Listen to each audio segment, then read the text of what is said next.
And now, introducing the new Sneaky G-Man store on SD.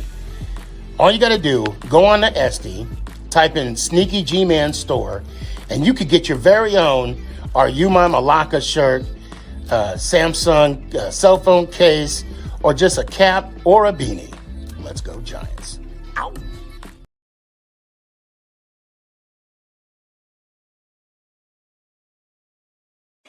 Hey guys, I appreciate you wanting to enjoy the show. First, I got to give a couple shout outs. First off, I want to give a shout out to dresscomfy.com. She has the latest and greatest for Sneaky G-Man merch. So please, check it out, dresscomfy.com. Also want to give a shout out to 3 a.m. Water Hydration for the go-getters. Natural spring water. Go get it. Now let's go do the damn thing.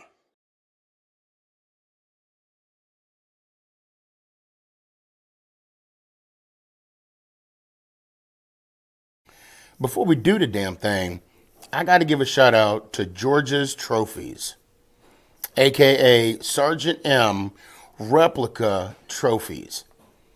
Guys, Father's Day coming up soon. This is the perfect gift. Matter of fact, this is the perfect gift for any occasion. I mean, who wouldn't want a replica Super Bowl trophy of their team? The team that got the ultimate prize, the Lombardi Trophy. So when you get a chance, go to his Facebook page, George's Trophies, aka Sergeant M's Replica Trophies. Now, we gonna do the damn thing. You're listening to Make It Count, the Sneaky G podcast on Northeast Streaming Sports. Is this thing on? It's your boy Stefan, a.k.a. Sneaky. Yeah.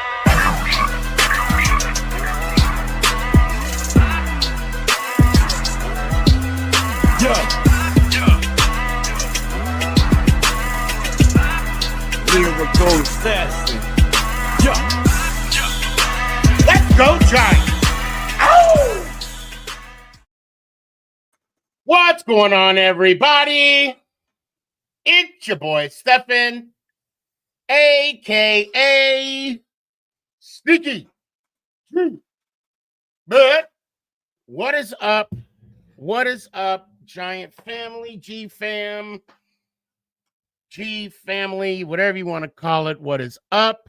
It is about to go down. Make it count. Sneaky G podcast, episode 11. 311. I'm sorry, 311. I got to put a 3 in front of it. Now, obviously, if you're here for the first time, please hit that subscribe button. Got to give a shout out to Noggin with the Chrome. Gotta love it. Now tonight we got a lot of stuff to talk about. We got a lot of things to talk about today. So I want to preface something, and I want to throw something out there. I want to give a shout out to New York Giants fangirl. She made a comment that that things that make you go, and it made me go, Now, she had made, and I didn't watch the whole post, but she said something like she believes that the Giants are cursed. How can I not argue with that, right? And the Red Sox had the Bambino curse. The Chicago White Sox had I forgot what curse that was. Chad, help me out with that one. But I know the Cubs had the goat curse. I think it was, right? When you weren't allowed to bring a goat into the stadium. Was it the betting scandal with the White Sox? I don't know. Anyway, I digress. We have what I like to call the Coughlin curse. That's what I want to call it. Oh, the Black Sox scandal. Okay. All right, makes sense. Yeah, that's what I figured it was. Thank you, Mark. In the clutch, man. I appreciate you. I call it the Coughlin curse. And if you don't know what the Coughlin curse is, I would say go back, watch Coughlin's speech, which was if I'm not mistaken, January 4th, 2016. That was Coughlin's last year. Okay. And he, pretty much gave the team, their kudos, said goodbyes, and wanted to, thank Eli. He said Eli thinks it's his fault, but it's not his fault. And Coughlin said something that I'll never forget. When I win, you guys win. When I lose, or when you lose, I lose. I appreciate that as a coach. And then he walked ever swiftly past John Mara. My bad. I say tomato, you say tomato. And the rest, they say, is history. Now, if I'm not mistaken, please, anybody, you could do the quick maths if you want. Since January 4th, 2016, we are a total right now. That's including the 3 games we lost this season. We went from that point on, we went 51, 99, and 1 since 2016. We had double-digit winning seasons one time.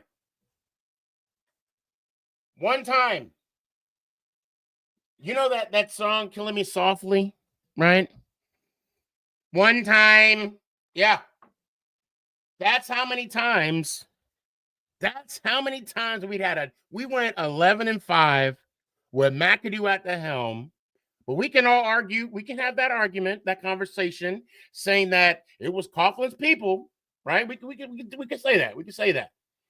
We made the playoffs twice with a 9-7-1 record. I do believe there is a curse. I do believe it. But I think we can reverse this curse. And it might get reversed this weekend. All right, I'm wishful thinking, but hey, bear with me here. Let's see, win Super Bowl 2. Oh, well, yeah, that was before. That was before January 4th, 2016. We haven't done nothing since. Nothing. And hold on. Here we go. Giants made the playoffs twice in 14 years, 44, 99, and 1. Dable is 18, 35, and 1. Hall of Fame, Qzat is Quizat? Is that quad? Well, anyway, I'll read that later. Is gone, and Neighbors Dex. Tibbs, Thomas, they're all going to lose they years with Dables. Well, I hope that's not the case. I really do hope that's not the case. I know I spoke a lot. Let me just bring on people. Let me go ahead and bring people on real quick. We got a full panel already. I want to thank you guys for already joining. So before we go on, how does that? What is the first thing that came to your mind? And Ant, we'll start with you. Ant. What's the first thing that came to mind when I brought up that stat that we are, if I'm not mistaken, 51 and 1. I'm sorry, 51, 99, and 1 since that speech Coughlin had. I can show you a picture that you're looking at now. And the words that describe it is the 2025 New York Football Giants. That's what comes to mind. That this is what we're dealing now because of those records. Hold on a second. TP, what'd you say, TP? I was one of the first Giant fans with the noggins. Y'all welcome. You know what? Hey, that's fair. That's fair. Truth be told, I had a noggin, but I did rock it on the show one time. Oh, he was wearing a noggin. I thought that was his head. That was like that's what she said. That's neither here nor there. But yes. You TP, you jumping on tonight? You jumping on now? So Smooth. Let's go with you. The first thing you thought. Boy, first thing. I mean, just a bad top and down, bad organization. I don't know what happened after Eli went bye-bye, but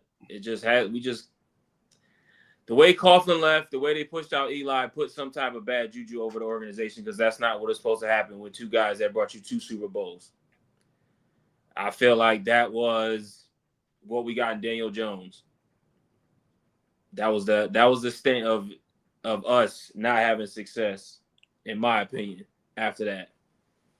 But losing football, too much of it. Yeah. Okay, Marco, I got you in here. Tyson, your thoughts? I mean, I don't know, bro. A little bit embarrassed. Probably just to say that, bad organization, since then. Haven't upgraded, just kind of downgraded.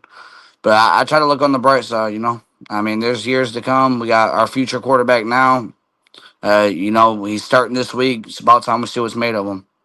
You know what I mean? So I try to look on the bright side, not the fact that, the record from, since Coughlin and them have been gone. You know what? You bring up a good point because, I mean, that is the past.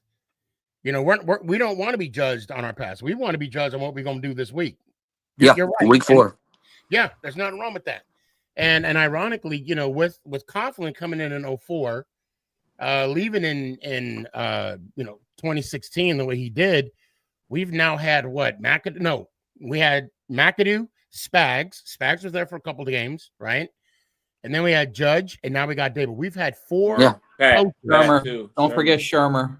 Oh, Shermer. I thought I said Shermer. Shermer was right before. Okay. Yeah, he was Shermer after McAdoo. Right Shermer after McAdoo. After Spags, right? No, I think Spags took over when they fired Coughlin, and then we got McAdoo. He was right after McAdoo. Yeah. Then we went Pat Shermer, then we went Joe Judge, and now we got David.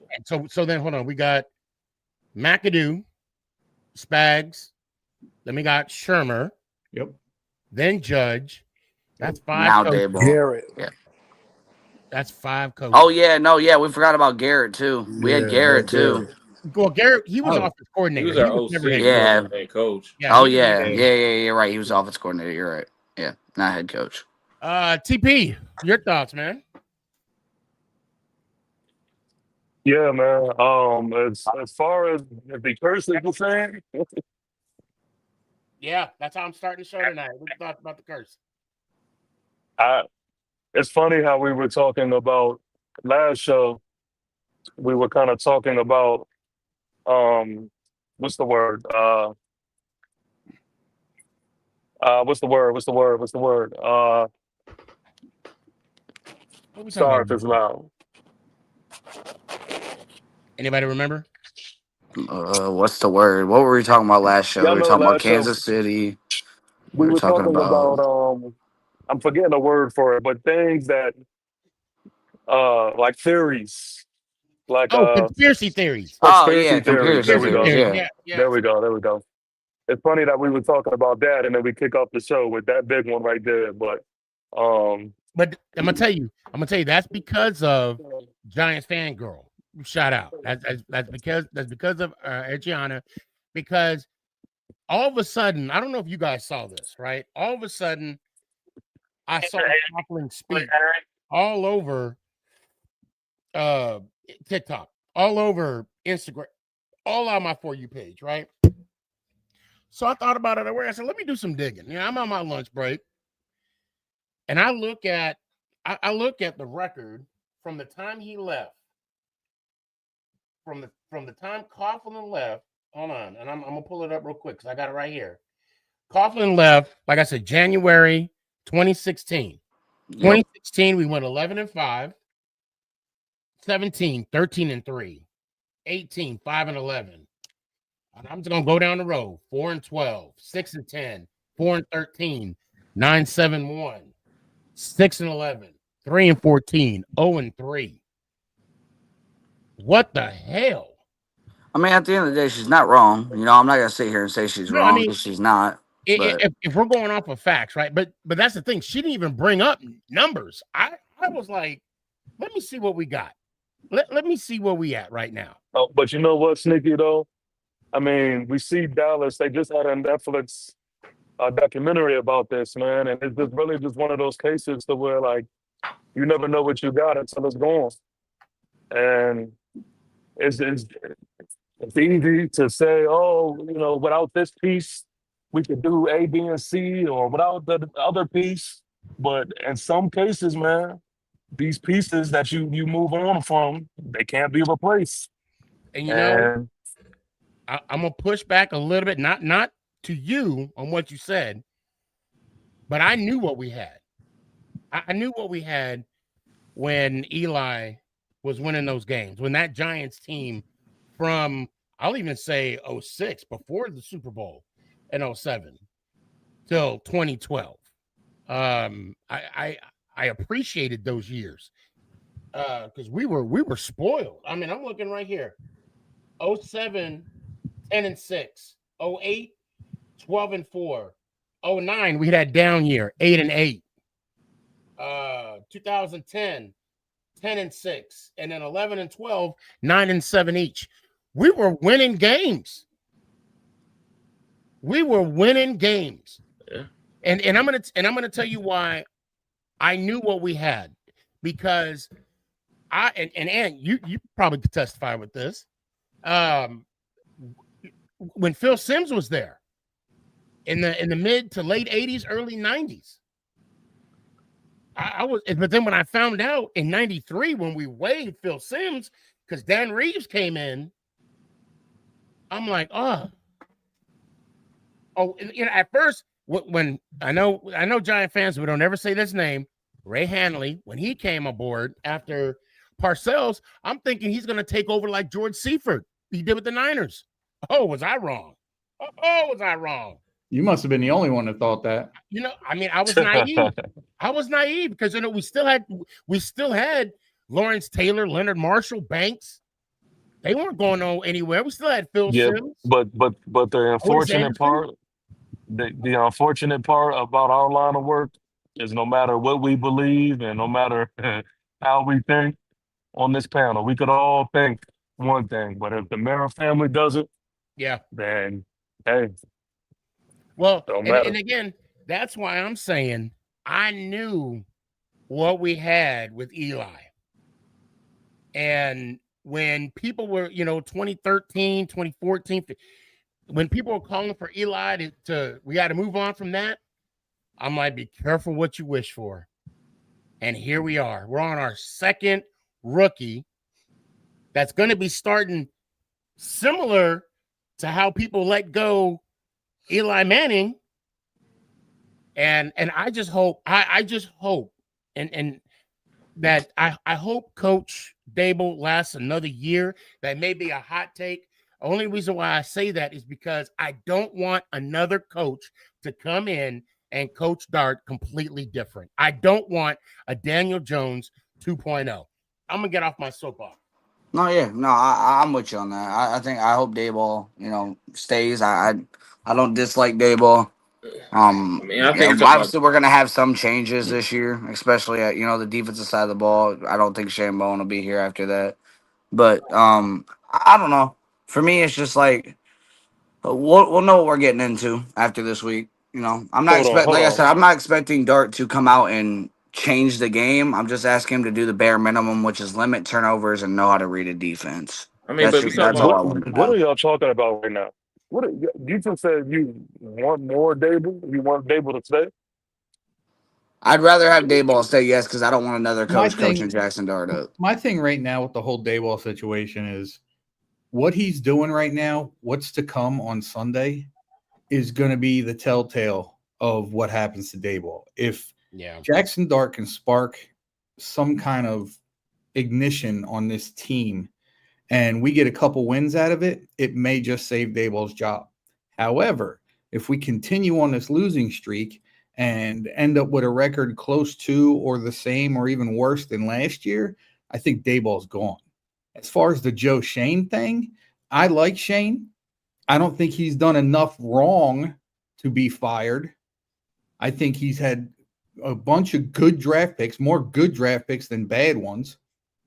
And I think, if anything, he deserves at least another year if Daboll goes. But someone had said before that it may be a package deal. It may be. I mean, y'all are absolutely killing me. I can't believe I'm hearing what I'm hearing. But you got to realize. I mean, hold on 1 second. I mean, if we want to go down this road of Daboll, no Daboll, you got to tell me who you replacing Daboll with before we get rid of Daboll. I'll replace Daboll with a trash can and get the same results. But I think that don't answer the question, but I get what you're saying. I think as far as the Dart moving in this era, the Daniel Jones era and the Dart era, that's why I like comparing. There were two different things. Daniel Jones was moving in to potentially take over reins for what we all think is going to be a future Hall of Famer in Eli. That's completely different than coming in and taking over for Russell Wilson. Okay, no, let me back. What I'm saying, what I'm saying is I don't want a Daniel Jones 2.0. I'm talking about 4 different head coaches, 5+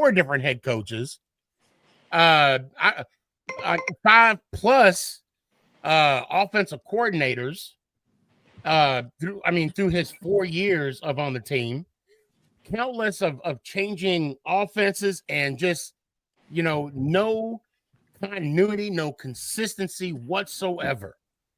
That's what I'm talking about. But it's sad because it might. We don't know who the next coach regime is, if it's going to happen. But the possibility, it's great. That's all I'm saying. I mean, I think Mara. I can't believe. I'm sorry. I'm shocked. Yeah, but Mara's at the point. I think Mara's just tired of paying players and coaching staff that aren't with the franchise anymore. No, I get it. It's a lot of dead money that he's been having to pay. I mean, so I think that's what kind of keeps Mara from cutting people off and giving them walking papers, because he's tired of having them on the books. I mean, I think it's still too early to be having this conversation. We in week 3 changing our quarterback. No, I mean, you're right. I think we're just look. I brought up I just brought up the forecast of what I don't want to happen. I'm just saying I want Dart to have the consistency that Jones didn't have. That's the only reason why I brought up what I brought up. That says just tuning in. What is the temperature in the room? Oh, it's hot. And we ain't even really getting started, Dash. Hey, Dash, there's a reason why they ain't letting me talk right now, Dash. There's a reason why. Oh, no, don't do that. Oh, no. Okay, you know what? You got the floor. Go ahead. You got the floor. Go for it, my brother. I'm hearing the craziest shit I could possibly hear in this moment of time. First of all, I honestly thought that everybody was in a but I will excuse. No, I'll throw everybody in the pot. I will just say this. There should be no ifs, ands, or buts what needs to be done with Coach Daboll. It is not too early. We need to get rid of his ass ASAP, and we should have been got rid of him. And I can't believe that there is even conversations from Giant fans that says either otherwise. What more do you need to see? Like, he is showing you who he is. Like, I just don't understand it. How does a Giant fan want to see more of Brian Daboll? I'm not in on that one, so. EMAC, if you can get out of the backstage, I want to bring up. I just said what I think is going to happen if Jaxson Dart plays well. But Daboll, he allowed the wrong staff. He got rid of Wink when Wink was helping him create game plans and show him a different side of the game, and it was working pretty good until they bump heads. And the pride of Daboll just kind of hinders the team. Why Hyatt ain't on the field? What's going on with him and Wink when Wink was in the building? Why isn't he allowing Thomas to really play more snaps, knowing that Thomas is ready for more snaps? All right, Dash, go ahead and try and get on, at least in the backstage. It's been, I think it's the inconsistency with Daboll with his situational football awareness. And situational awareness goes from the top to bottom. You know, it goes to practice, roster, you know, elevating talent. He wants to try to make players that never played a position play the position. He has a complex offensive scheme that he doesn't want to dumb it down. He knows he's going against defensive playoff teams, and he doesn't run 12 and 13 personnel more to help the O-line when they're struggling.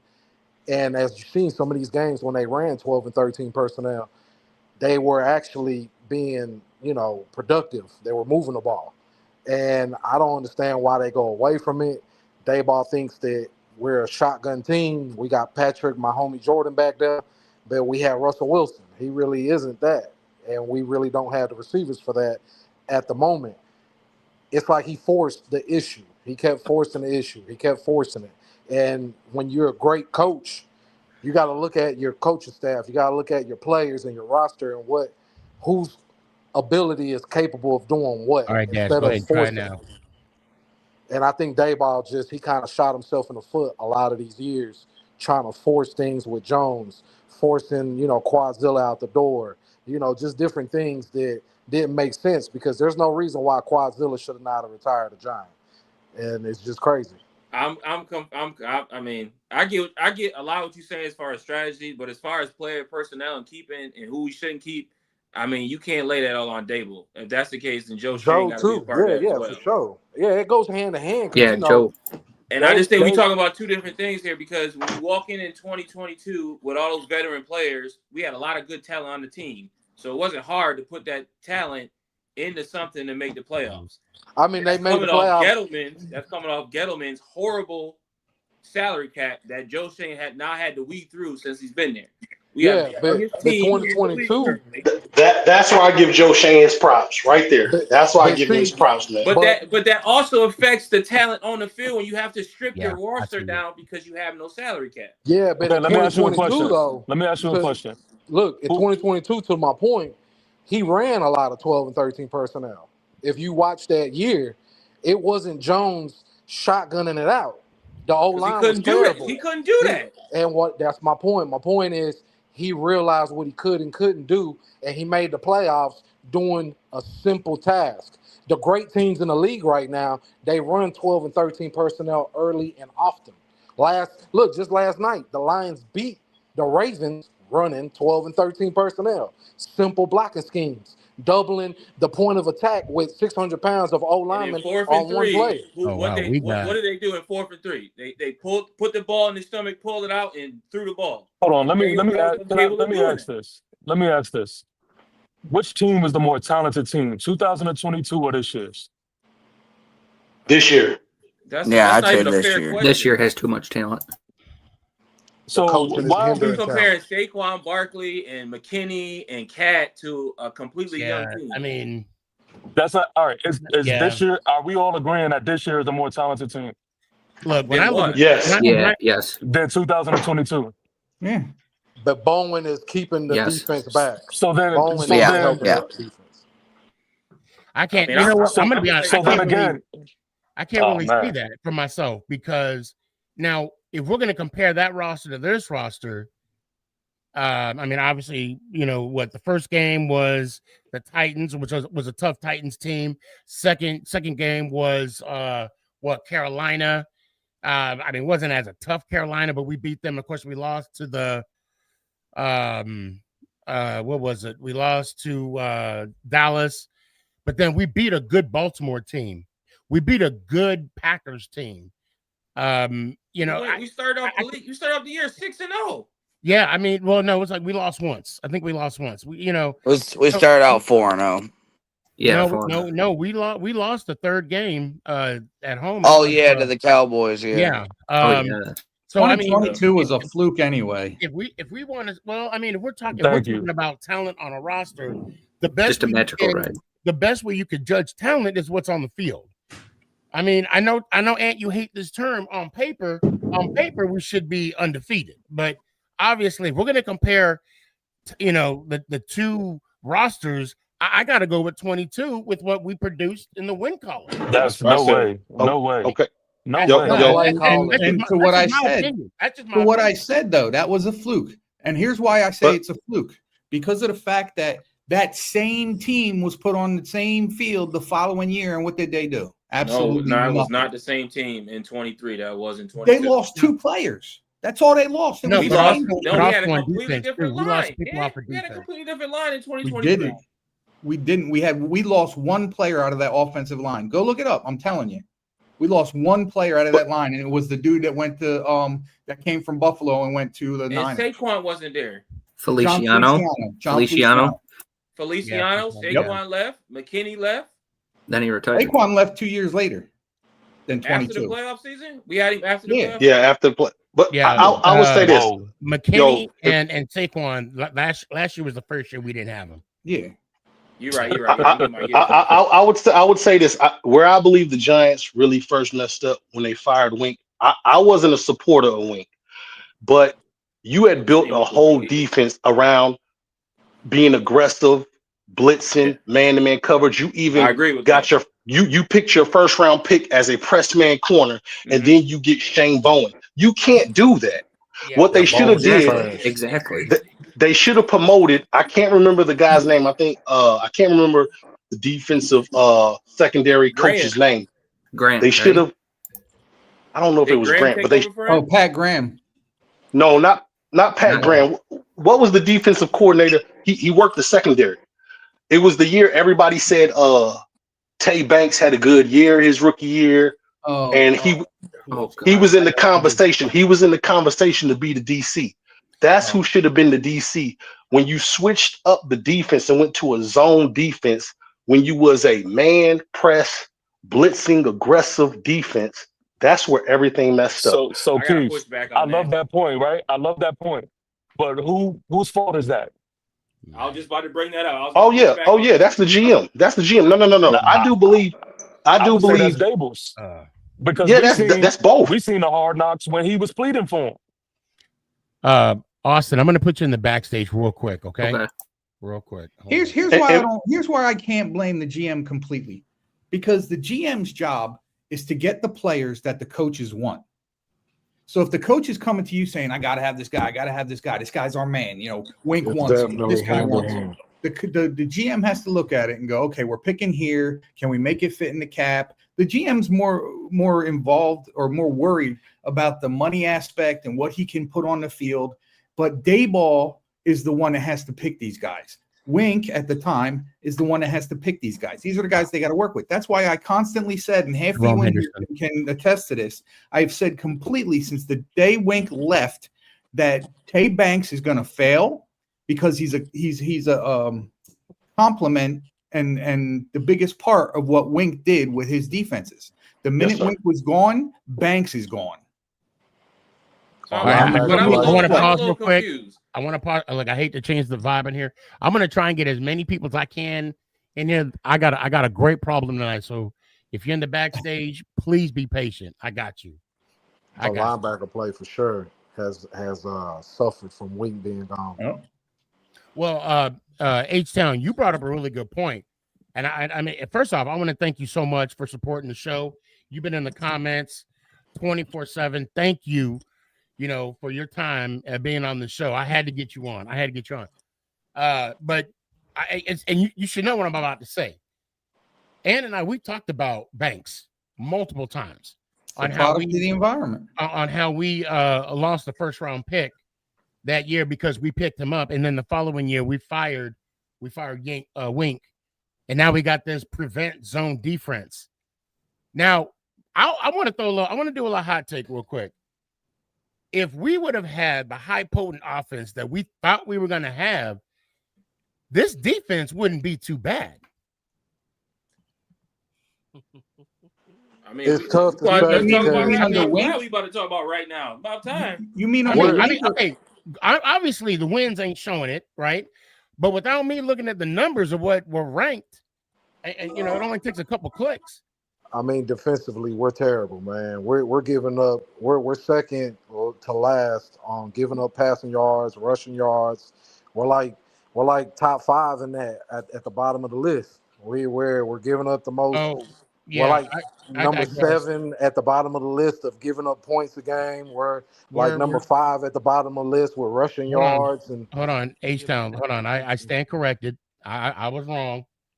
We're 24th in points, and we're 31 in yards. And what week we in? Shut up. Ain't nobody talking to you, Smooth. Ain't nobody talking. No, we in week 3. I digress. See, I'm going to look, man. What I'm not going to do is I'm not going to sit here and ignore the fact that this all leads to this coaching staff, but mainly Coach Dable, man. It all leads to that. And I don't understand as Giant fans, like, how are we not understanding that by now? yeah, Like, for sure. I don't get that. And I don't, hold on. I just want to say this. Let me just say this. I want to say this because it's further than just week 3. It's further than that. It's been Like years. it started way before this. It's been Like years. for the BS to trickle down to this year is so disheartening. And it's a slap in the face to every New York Giants fan, man, to see this product that is on the field. So no more blame game for anybody. I don't want to see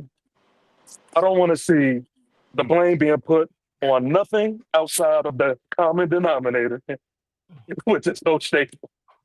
So anytime I hear a conversation out of that, I'm ready to argue. Let's go. When you say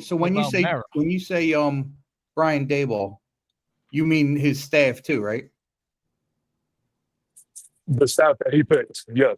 Yeah. Okay. I'm sure. Look, I want to I'm rattle sure. TP. I want to rattle. I'm going to change something. I want to rattle your cage again. Daniel Jones. Oh Lord. See, Sneaky, you trying me tonight. See, Sneaky, you really trying me tonight. Now, hold on. Yeah, I when I was coming up with, I wanted you to come on this show, TP, not to pick on you, but I like the insight, and Big Dash, I like yours, KC, Jalen, I'm going to try and bring you all. Daryl, I see you. Mark, I got you. I'm going to try and bring you up here too. Daniel Jones, and you were on the show when I had said this multiple times. Didn't I tell you, this is when Belichick was coach. Didn't I say we're going to let go of Daniel Jones? He's going to go. I said he was going to go on the Patriots, and he's going to ball his ass off. Did I not say that, Ant? Yeah. So what Jones is doing right now is no surprise. Y'all about to piss me off. Talk about it, Dash. I'm right behind you. Hold on. Yes, sir. It doesn't surprise me at all what Jones is doing. Okay. Oh my God. But all I'm gonna say is a broke watch is right twice a day. Nah, don't do that. I'm gonna do it. Don't hedge your bets by making that comment. Don't hedge your bets. I'm just all I'm saying is I'm not now. I think it's an overreaction to say he's an MVP candidate. I think that's an overreaction, in my opinion, because it's only 3 weeks in the season. I'll let everybody go first. That's why I'm getting up front, and then yeah, I'm definitely gonna come to you, Pete. But I'm not shocked with the type of success that he's having. But with Jones, I got a little leeway with him. I was rocking Jones when he took over Eli. I was rocking him, and you know what? I'm happy for him. But he's not on the Giants anymore. I'm sick and tired of everybody posting stuff on my TikToks talking about how Daniel and Saquon are doing.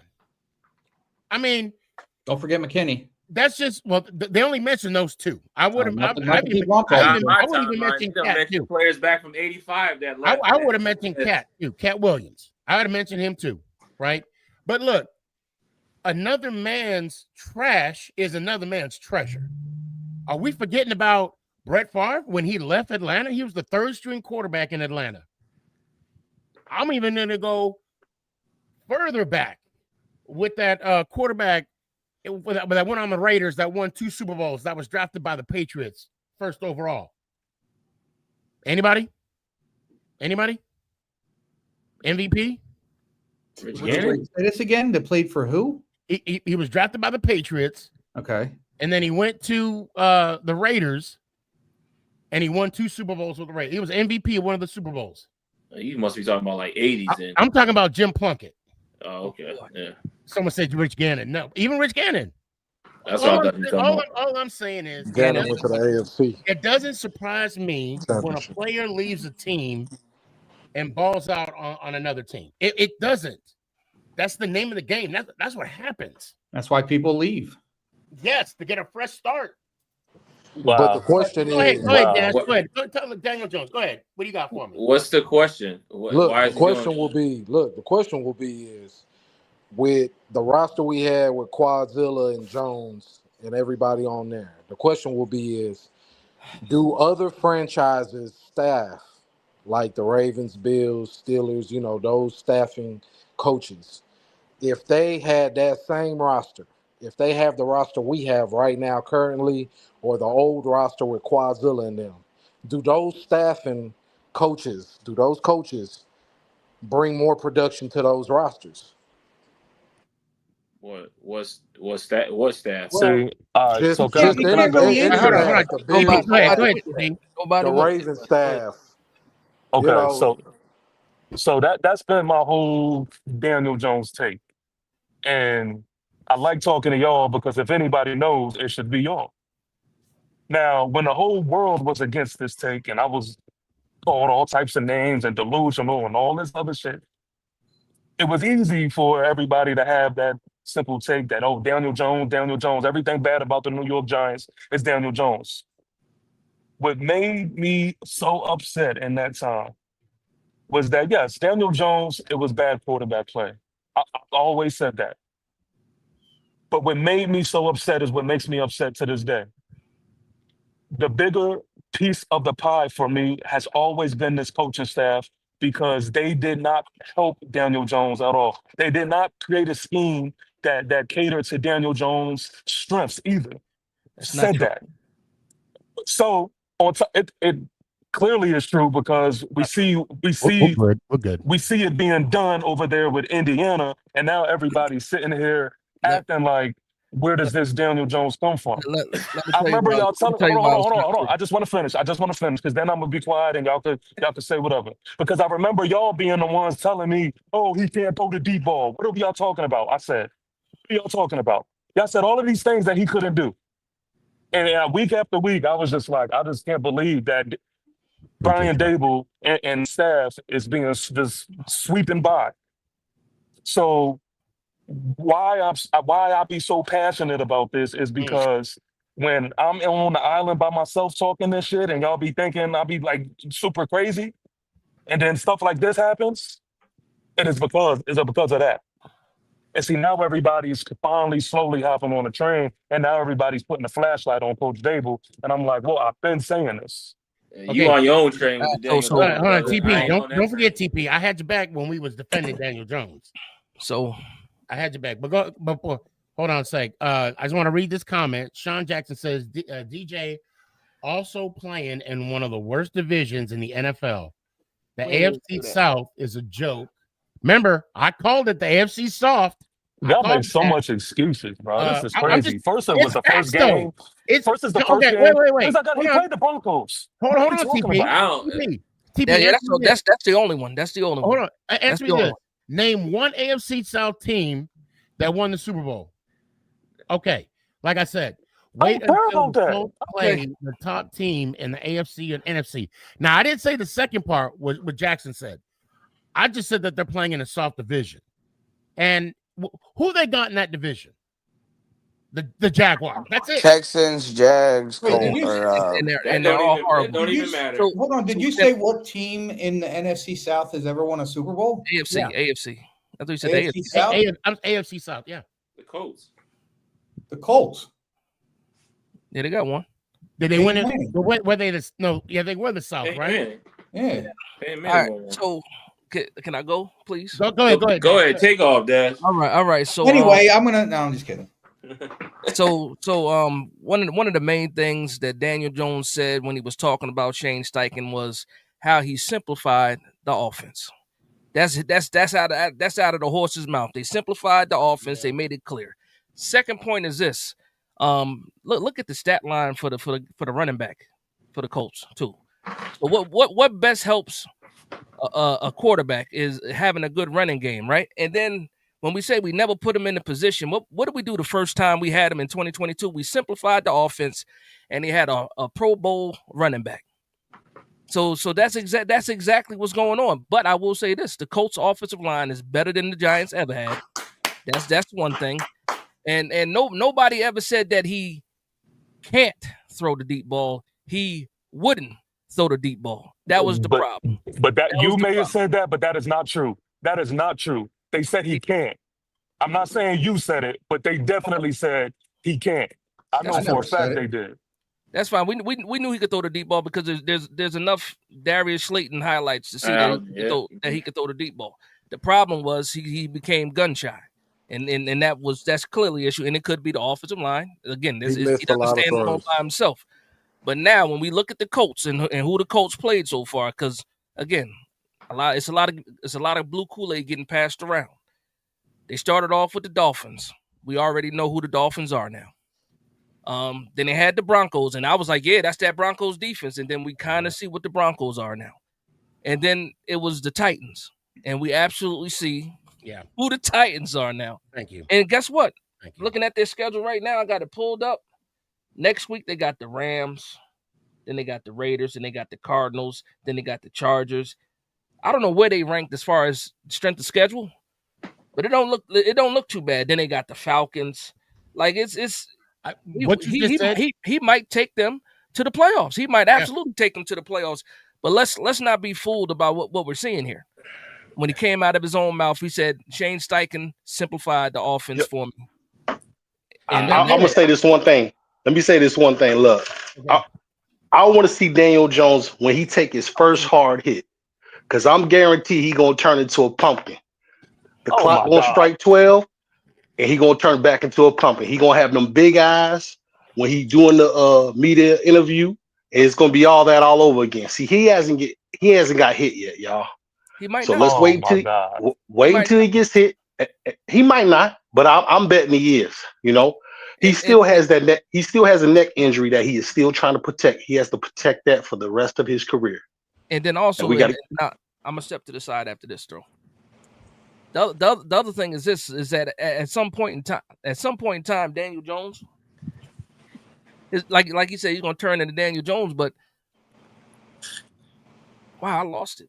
Go ahead. I had a thought, man. Okay, but let me go back. Hold on, let me go back. What did you say before that about Daniel Jones? No, it says they said. Oh, that's my point. I found my point. Okay, go ahead. The problem was after 2022, when you try to expand and stop simplifying the offense, the boy folded, and that's it. Right now, it's the honeymoon. It's the honeymoon right now. That was it. I mean, during these last couple games, if y'all watch Jones' film, he's taken some hits and made the pass. Hold on one sec. He's definitely made the pass. He is tough. Are you still there? Okay. I remember you mentioned that Daboll had to dumb the playbook down for Jones. 12 and 13 personnel. Definitely. And remember when I pushed back on that? I'm like, I don't know about that. But is it? I mean, that's my question. Is it okay? So my question is this, because maybe I'm missing something, right? Well, no, we're saying that it worked. Well, my question. This is my question. And I'll step aside. When Ann and I had this conversation, and we talked about how Ant mentioned how Daboll had to dumb down the playbook for Jones. But now I'm hearing Dash saying that the coach simplified the playbook.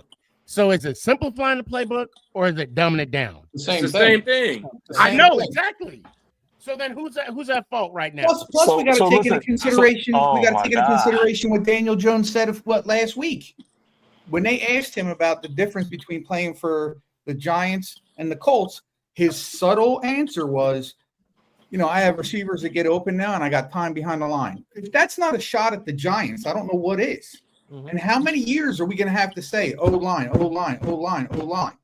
Everything boils down to this O-line. Daniel Jones has proven it. Saquon Barkley has proven it. We use that as a scapegoat, too. Patrick Mahomes didn't have an offensive line. He took him to the Super Bowl.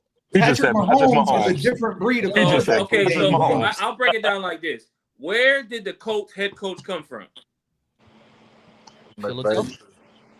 came from Philadelphia with Jalen Hurts. What did they do with Jalen Hurts when they decided to put Jalen Hurts on the field? What are they still doing with Jalen Hurts? Is Jalen Hurts the offense or just a part of the offense? He's a part. What does Daniel Jones currently do? He's a part of offense. I'll make this a collective question. Do you guys want your quarterback to be the offense or a part of the offense? Oh, part. I want him a part. Yeah, part. Man, listen, I'm Hey, this is fact. I see where you're going with this. This is fact. Can I please respond? I'll let about Right, 5 things go. You've been waiting for a while. Go ahead. Go Thank ahead. Go ahead. Because it sounds like simple math to me. Maybe I'm missing something, but y'all all are saying they dumbed it down for Daniel Jones. If you dumb it down, you will find success. So why not continue to dumb it down? Because it only goes so far. No, that's the But it's problem. working now. But it's working now. So how and it worked for the Giants. It's two parts to that, though. Again, but it won't work in year 2. It won't work in year 2. That's all I'm gonna say. What happened year 2? So what year is this for Daniel Jones? This is a whole new thing now because no. What I mean is, if what you're saying on it worked in 2022, why didn't that work in the following year after we made the playoffs? Because of the fact that Mike Kafka and Brian Daboll tried to throw different stuff and they figured exactly. we can do it I'm this gonna put way. you in the backstage Now we're going for to a try to little bit. advance him in that. Okay, Exactly. he didn't advance. So that is a who problem is that? A coaching problem. Coach. All right. What are you talking about? So all right. So let's. I'm gonna ask y'all a real question. How far does Daniel Jones taking the Colts? Don't know. Like when we get to the playoffs, when we talk about the Ravens and the Chiefs, even though the Chiefs are where they are right now, and the Bills and the Chargers and the teams like that, what are we saying? Thank you. Let me answer that. Let me answer that. Contenders now? That's what we're saying. Divisional. No. So what I'm saying is this. Because this is all I care about. I keep hearing about MVP talk. So listen, I've said this in the offseason. All I care about is what he looks like compared to us. And right now, y'all keep talking about these first 3 games and all of that. Can we beat those 3 teams that he just beat? Like, I'm looking at it compared to us. Yeah, we should have. I don't see it. I don't see it. We could beat the Titans 100%. I hear y'all. Yeah, we could have beat the Titans. I'm sorry, guys. I think it's in a different I'm not lens. that guy. Like, where's I the can't truth sit here and throw out hypotheticals. You cannot tell me for 100% truth that you know what the team is going to do next week. You But I just think can't. it's in a different lens, man. There's things called what are the games called when a team out of nowhere beats a team with a great record? What do they call them? Trap games. Thank you. Trap games. They happen all the time. That doesn't mean that team's any better It's than in a others. different lens, though. Like, this is what I think everybody kind of misses, right? Any given Sunday. Look, it's always every given Sunday, and the 12, the players on the field and all that, right? But this is the part when Jones went to Vikings, O'Connor helped him see the game differently, and then when he got with the Colts, Steichen already has that platform for him. So if you watch Jones throughout these first 3 games, just watch every play. Like I've watched it. Like the dude, his pocket awareness is different. His confidence is different. His trust in anticipating the throw is different. He'll stand and even take the hit. Why is that? Deliver? You got to explain that to me, though. Why is that? I feel it's coaching. It all goes down to coaching. I feel that it is coaching. It's coaching. You see what I'm saying? Argument though is are we arguing saying that our coaches are good? Is that what we're arguing? No, Daboll, unfortunately, they did that only 1 year. 1 year they realized in 2022. Dable is bad. Jones been with us for 6 seasons. right. And I'm not a Daboll guy, so I'm just saying that Daboll in 2022 realized, hey man, I can't have this dude behind this old line that really can't block and try to have a Patrick, my homie Jordan moment back here and let him sling it out. I gotta, like you said, dumb it down and do a 12 and 13 personnel, help the O line. We talking run about the ball an NFL heavy quarterback who can't explain his Quadzilla. playbook, and we blame it. But Dable, what are we talking about here? My point hey guys, hold on. We gotta talk one on one. You're talking about Steichen with Minnesota, right? You're talking about how he helped Daniel Jones, right? O'Connor helped him in Minnesota. Or O'Connor, yeah, I'm sorry. And then he went with Steichen, and Steichen is not far from that type of coaching. Okay, he's not far off. So let me ask you this. Coaches realize that what we got to do with Jones, we got to help him feel comfortable in the pocket. We got to let him understand that his movement and his awareness in the pocket. If you watch Jones this year, he keeps his eyes up. He's not putting his eyes down. He ain't sitting there trying to run out the pocket like he usually do. He don't hold on to the ball like he used to. He's recognizing the defense. He's recognizing because he has an offensive line. All that depends on an offensive line. And I'll make the example for you. The Colts don't have the best O-line ever. Hold on. The example is this. When Daniel Jones got drafted, who was his head coach? Pat Shurmur, right? Yep. We all agree. When Pat Shurmur was brought into the Giants, what were they dubbing him? The QB whisperer, correct? Yeah. When they brought in Joe Judge, that's a different story. He's a special teams coach. When they brought in Jason Garrett to be the OC, another quarterback whisperer. We have a head coach now who's a quarterback whisperer. None of these guys did what you're talking about. These guys did with Daniel Jones. And I agree. Because there's no offensive line. You can make you can make a Trent Dilfer out of it by giving him an offensive line. And the offensive line was trash in 2022. I was just about to say that. You keep talking about the offensive line. We made the playoffs with a makeshift offensive line in 2022. We talking about O-line and coaching. Because that line is that line. I will take that line over any other line that we've had since then. But you know what? I'm gonna say this. Hold on. I'm gonna say this. This is the difference between 2022 offensive line and beyond, right? We had Barkley. He had an outlet to go to. I don't even know how many touchdowns Barkley got in that 22 season. Right. He had an outlet to go to. It was a run-heavy play action. Okay, and again, I'm going to push back on 2023 or 2024. Hold on. I know, but hold on. But then when you take that away from him, and especially last year, look, and we can even have the argument that Barkley wasn't even in the mindset in 2023. He didn't want to. That was his tag year, possibly. That was his year out. That was his one and done year. He didn't want to be. The scheme was different though too. They tried more shotgun. The mood, everything changed from that playoff year up until now. What happened to Hodges after then? What happened to Hodges? Hodges was getting the ball in 2022. Now he made the practice squad, and you mean he made such a decline from 22 to 23? He still ain't made a roster. Scheme and play calling is everything, man. Hey, I want to say this one thing. Whoever said what they said about Steichen and Dable, how they coach the team, they cook, because that's the truth. The Eagles, Jalen Hurts is part of the team, and then you have what's the kid, Josh Allen. He is the team, and that's the way Brian Daboll coaches. He wants the quarterback to be the center of attention. You got to be the man, or the team will fail. The team will fail. Do I need to unmute you? Okay, sorry about that. I thought Go ahead, Casey. Keith, I just want to say, TP is right. I'm sorry. Okay, my brother. Dable has had ample opportunity to utilize the talent that he has on his team, and it just does not seem like he's doing it. Who argued against that? What? Who argued against that? What are we talking? I don't understand what we're talking about. Yeah, I wasn't arguing against it. I was just saying whoever said that they cook, because it's the truth. You know what I'm saying? Not you, Keith.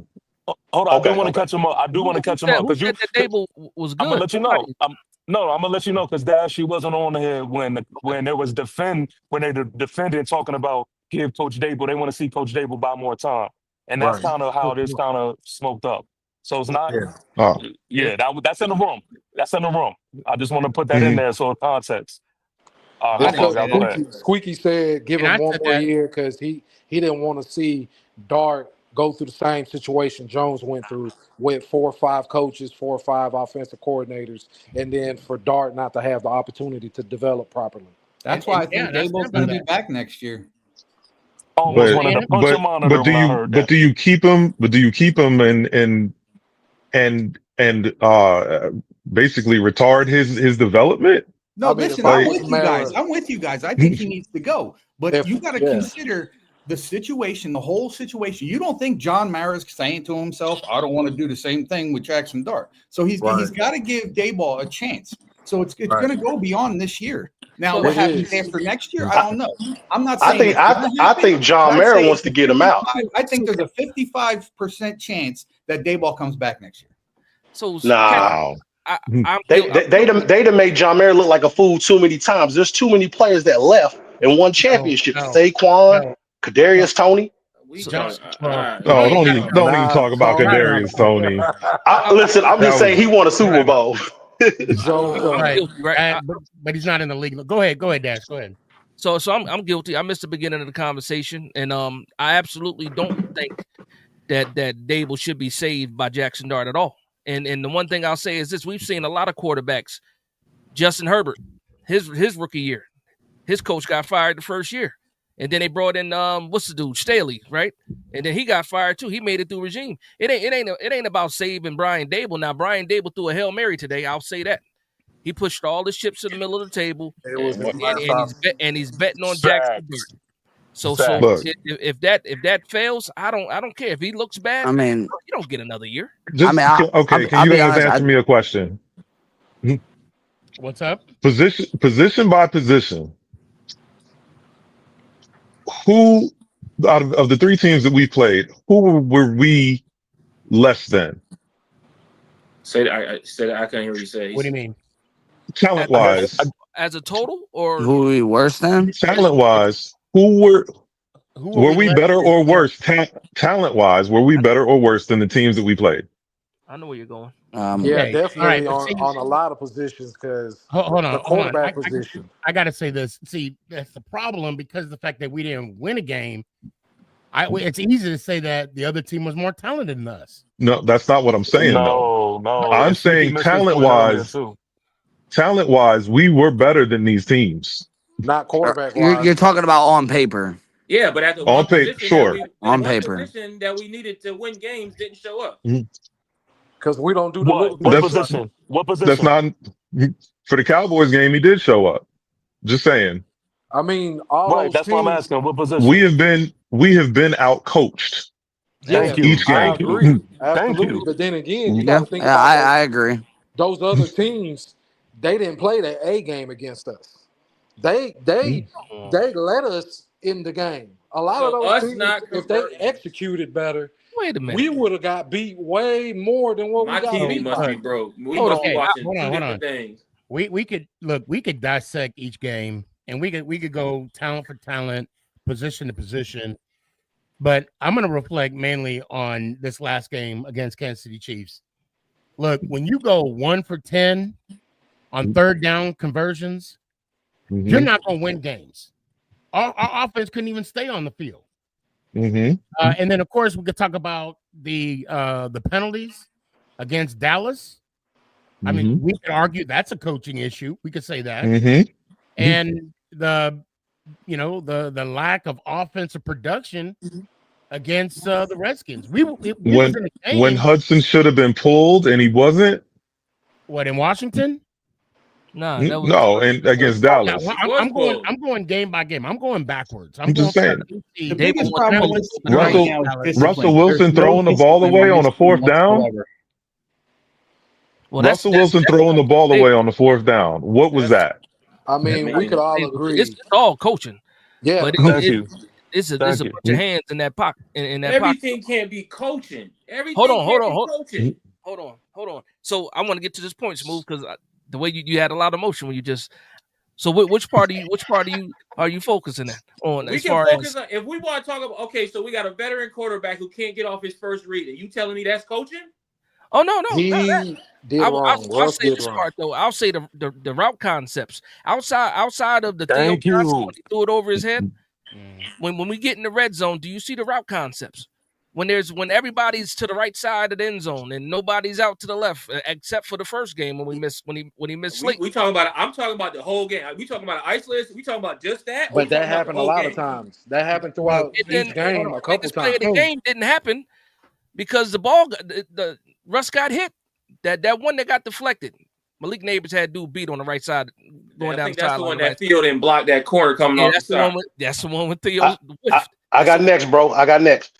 Go ahead, Keith. Okay. You good? Go ahead. And let me go after Keith. All right. Let me go You can go back to the one. No, I'm gonna talk about coaching. Look, first off, you gotta take your points. That's coaching. I don't care what anybody yes, says. sir. Ain't got no kicker. Yes, sir. We didn't have a kicker. Our punter was our kicker. Hold on, bro. Dallas, we could have won that game. Take your points. That's coaching. I'm just naming the times. I mean, Brian I can push DeBoer. back on that too because up until that point we ain't had nothing. So we had no offense. We get down there, we ain't score at all. So, But that's also why you take the points. But that's why you take the points, my brother. and But if he converts, then we talk about the same thing. hey, you know, if it was a fifth, take your points, man. Just take your points. Okay. And Graham Gano getting injured for the third time. That's a joke. Listen, we ain't never prepared. How does that happen 3 times, Joe Shane? Brian DeBoer, how does that happen 3 times where you don't have a kicker? To your point, Ocho Cinco kicked the field goal 1 time. So come on now. Yeah, but we ain't got Ocho Cinco. You see what I'm saying? No, I'm just saying to your point. To your point, we don't have a backup. We don't have a backup plan. We ain't never prepared. That's coaching. That's on the GM. That's on everybody. I mean, you know what I'm saying? We do now, but right. Not lately. How many times Graham Gano warm up and pull a muscle? Like, come on, like I'm not gonna lie, man. Dropping 2 picks is coaching too. What's that? Dropping 2 picks is coaching too. I mean, it could be. Get him on the that's coaching too. Get him on the jugs, man. Not when they hit you in the hands. But he's a no ball. Drew Phillips showed up last week when CD was running his mouth and let a receiver that would probably be a third receiver on any other roster destroy him. Hey, all those penalties and undisciplined players, that's coaching too. Yeah. The sad part about it is everything we're talking about comes down to coaching. Look, preparation, coaching. You telling me against the Chiefs? Evaluating talent. The Chiefs had two safeties high the entire game. You couldn't do anything with that offensively. They had two safeties. Definitely, I'm definitely on Kafka ass because his play calling is terrible. Anything is a go route or a check down. I mean, or a screen at the wrong time. Like, I mean, to circle back on the Chiefs game, we all saw Russ's second pick, right? Mm-hmm. That little underthrown ball, kind of lob ball, 50-50 ball for Neighbors, right? The one in the back of the corner of the end zone right before halftime. Yeah. Well, if he would have thrown that ball 5 yards before, it would have been a touchdown. Yeah, because he had him beat by 5 yards, and Russ waited for him to get to the back of the end zone to throw the football. It's because he can't see. He's too short.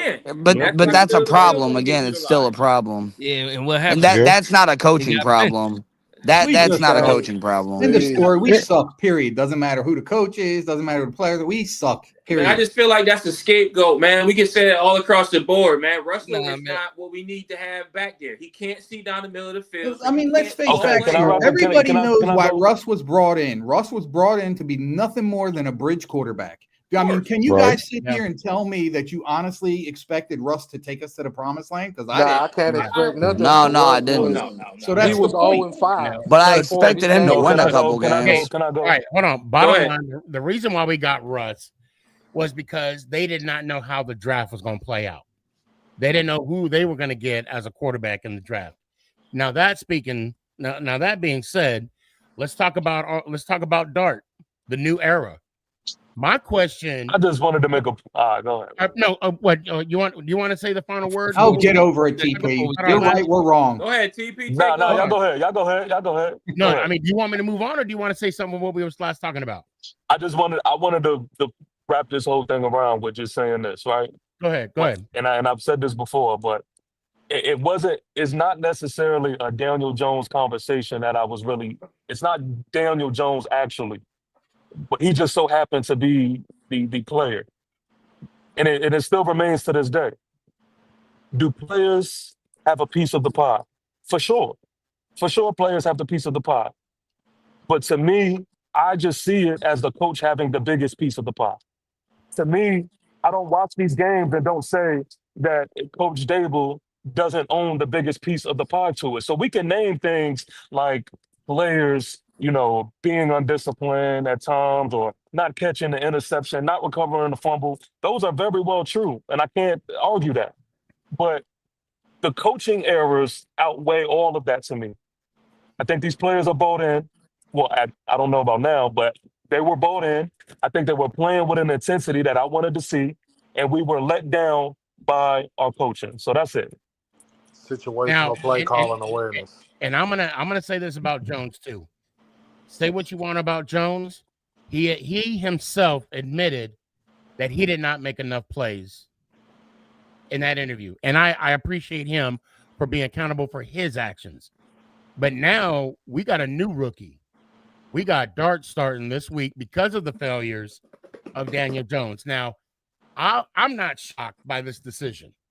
Russell Wilson. I've said it too. Russell I've Wilson, said it. yeah. I said I would not be surprised if he's not in the Chargers or the Saints game. I would have rather have, we went on this magical run and we didn't see him till Vegas, after we clinched the playoff spot. Okay. I hate the fact that right now we're playing in October and our season is almost over. I got to give a shout out. Somebody said that on Instagram. I didn't make that up myself. Now, my question to the panel is this, and Dash, we're going to start with you on this.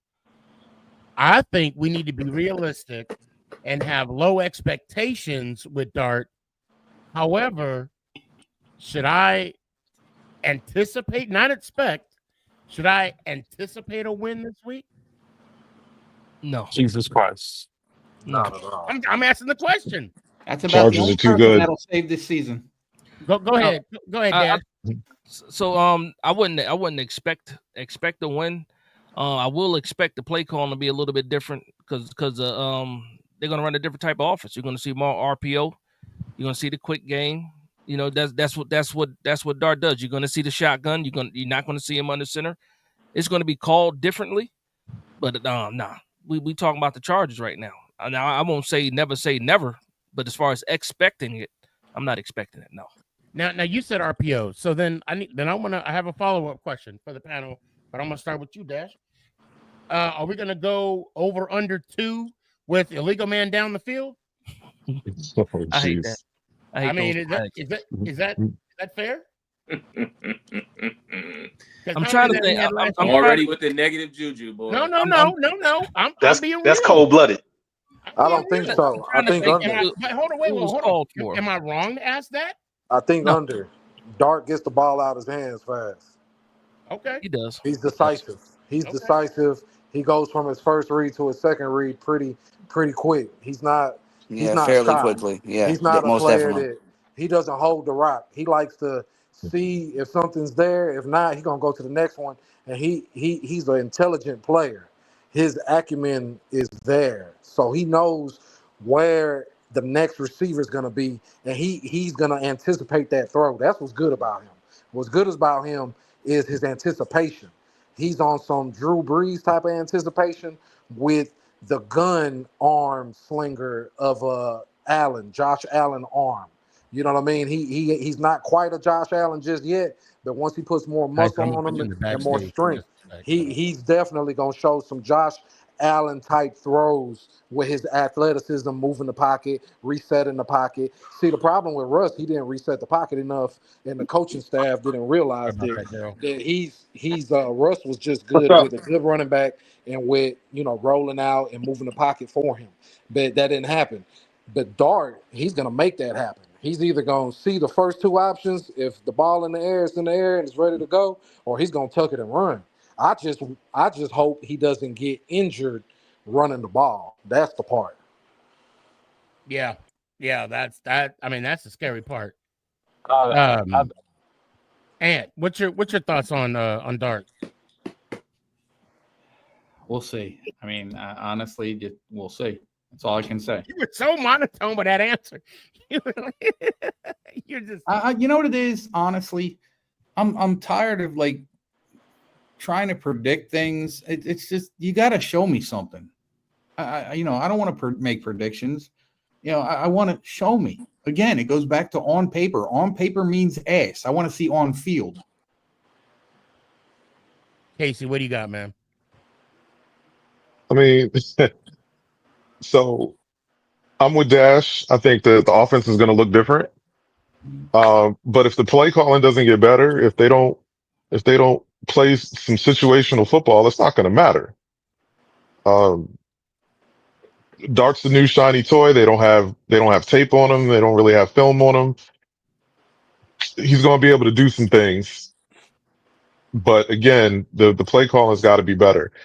Really, I just want the offense to stay on the field a little bit longer so the defense isn't out there all the time. But I think we're going to see a different offense, but I don't know if that's going to equate to anything. Right, because that Sanu, defense what you is got? still trash. What's still trash? The defense, the way they've been playing, the secondary. I mean, The Swiss cheese D. They're tired. They're tired from being out on the field the whole The time, Swiss bro. cheese man, D. watching film. Bowen does not put the secondary in the best position. That's Fib, true. Fib That's has true. been playing at an But this, all-time high. Fib looks like a I got a looks little. like a Hall of Famer. I That's got a what little bit of Fib. pushback though. I got a little bit of pushback though because I understand it. Like it's easy and it's warranted to blame Shane Bowen for a lot of this because he's at fault for definitely for the alignments. But when we look at these games and we actually like the defense early in Kept games, us in the game. Mark, I'll get you next yeah, time. exactly. Kept Yeah, us I in the game. understand that part. I understand that, and I Yeah, ain't and taking then it away from them. they're tired. They're tired. They're But going tired. against the Chargers team that pounds the rock, and we can't stop the run, that's not going to equate Well, to. now the Chargers are dealing. They don't have Najee Harris anymore. Yeah, and their offensive line is banged up too. Yeah, and Amari Hampton has not had the best start. Who's their third running back? I can't even remember. Is it Dobbins? No, Dobbins, Dobbins right? is in Denver. Yeah, He's Dobbins is in now. Denver now. Who's their third running back then? I can't even remember now. And then on the defensive side, I It think was Khalil Blake Mack- Corum, but I he's think gone Khalil now Mack too. ain't playing. I think he's going to be hurt. Khalil Mack's going to be hurt. Yeah. He got the wrist. Yeah, he's gonna be out for a little bit. So that's Hey, going to help. Sneaky, Yo. can you drop me and let Jay in? Yeah, I could do that. All right, thanks. This game could really be a Giants win as in a trap game. It could be the Chargers trap game. This could be a Kansas City all over again with the opportunities to score the ball, to go up. I feel like it'd be the same. I don't think it's going to be the same game. It's going to look totally different. You know, Russell Wilson was able to do only one thing is just throw the deep ball. They never threw the ball across the field I or don't up mean the in that seam. sense. I meant, Well, that's not what I meant. But see, and that's the problem. I mean, I know what you meant, but I'm just stating I'm just going back on ways of earlier in the conversation where you were just talking about what Russell Wilson was able to do and what the play call was. Did I just see that? Hold on. Say what? Zeke Elliott is the Chargers running back? Nah, he retired. Zeke retired. Nah, I don't think he did. Hold up. Okay. I think Zeke might be their running back. Good evening, Jalen. Somebody check that out real quick. If that happened, it happened today. Yeah, he is. There's people in the chat saying he is. I could look it up. Well, Sneaky's looking it up. But yeah, they got him for pass pro. I just meant we're gonna have. I think it's gonna go. We're gonna have opportunities either to win the game. It really is in that sense. And these players don't believe in this coaching staff. I don't care what nobody in this chat room says. Nah, you ain't lying. I don't think anybody. These men does not respond to this coaching staff. You can't tell me that they do. What are they? I want to say this. There's no adjustments. Go ahead, Right. TP. Dash, I'll go to you next. Go ahead, TP. What's up?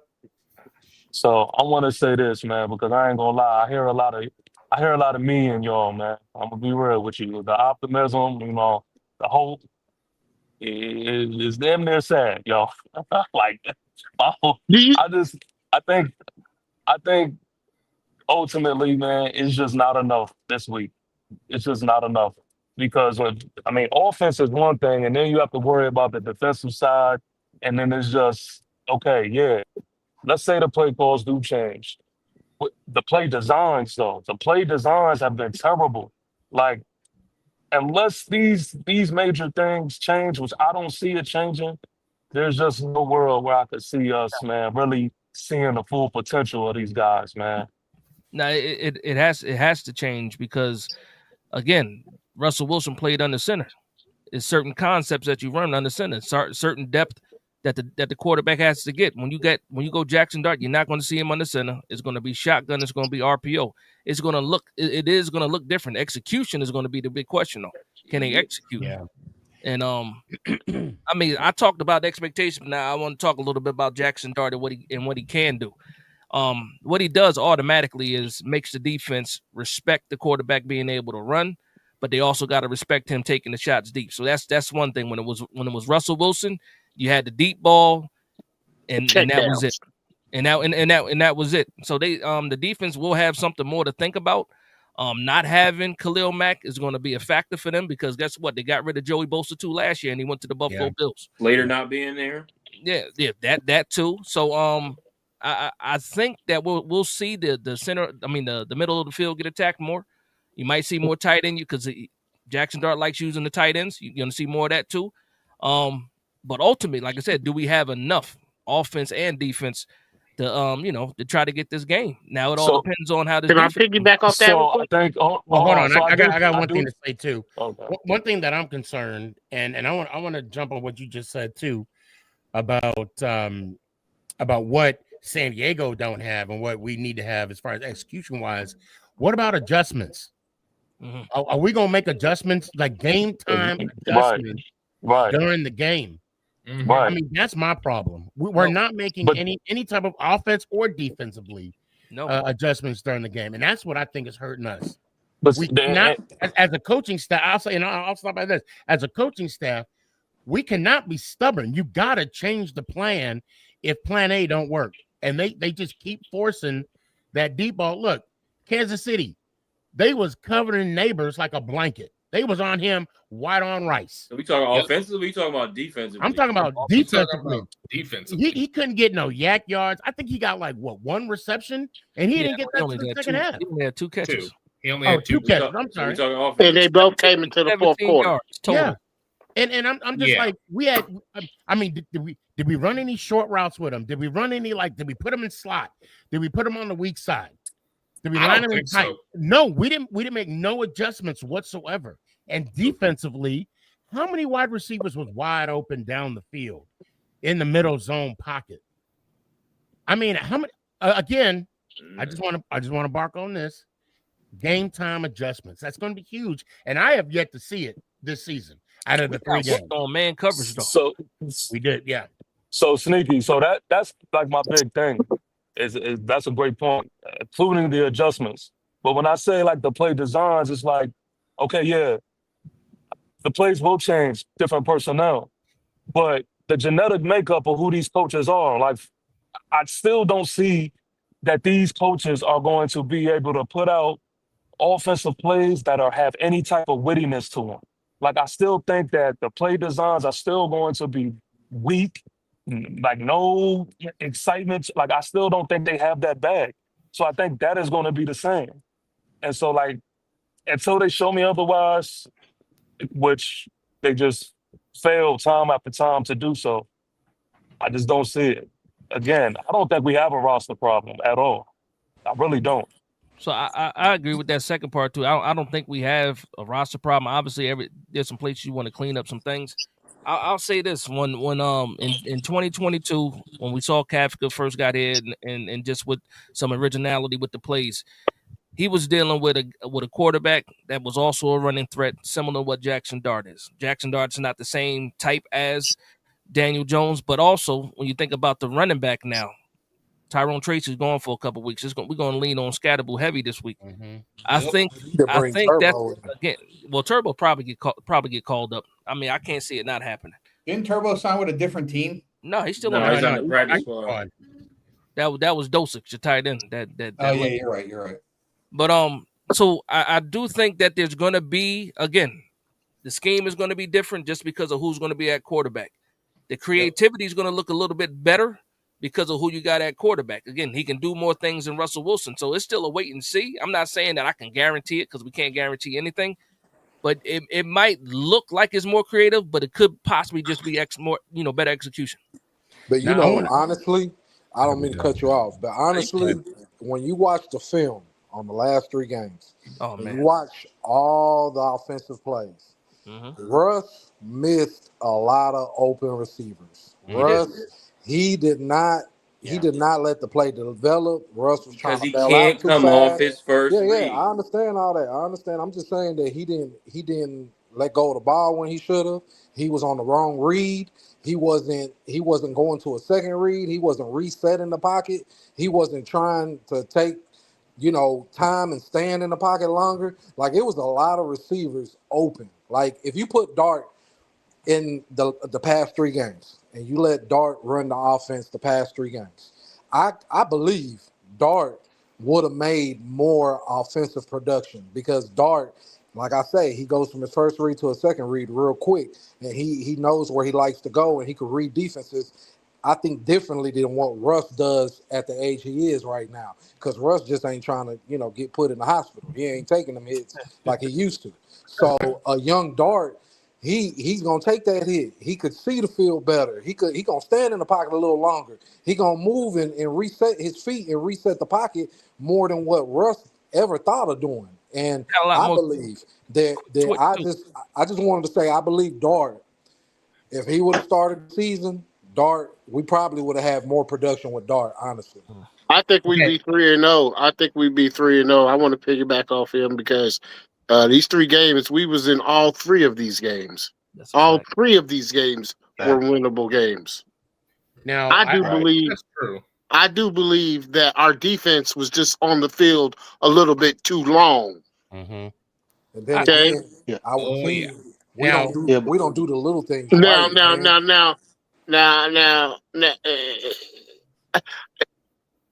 Did he break up? preseason is nothing, but it really is something because it shows you if he could really play, and the kid can play.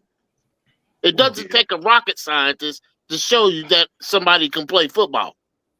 Now that's still against vanilla defenses though. We I don't understand that. care. I don't No, care. okay. You Well, playing that's a total different line. you right have there. to play Let's what's go. in front of you, bro. You Let's have to go. play what's in front of you. what I And want I to don't say think is this. Russ is a good fit for this, the way this O-line plays, the way these receivers play, and the way the play calling is. I don't think Russ is a good fit for it. So I have a question. No. I have a question. I have a The question because mindset stays the same. hold on. I have a question because I'm hearing all of this Dart praise, right? Praise. My thing is, so why didn't Dart start game 1? Because they didn't want to Because put Because him we got out dumb there. coaches. Because the coach is dumb. they paid Russ all that money. That's why. Yeah. So Man, Russ didn't hey, get paid a lot. no, Oh, no, no. Russ Russ didn't is get on paid a a lot. rental fee. you're gonna make sure he's out on the field at least 2-3 games. Russell Wilson's on a rental fee. I'll Okay. tell you. Go ahead. I mean, I'll tell you why they didn't throw him out there, because they didn't know what the offensive line was. Yeah. That's what it Yeah, was. fact. Now that we done had 3 games and we've seen the offensive line, not spectacular, but we're able to get. It's workable. It's workable.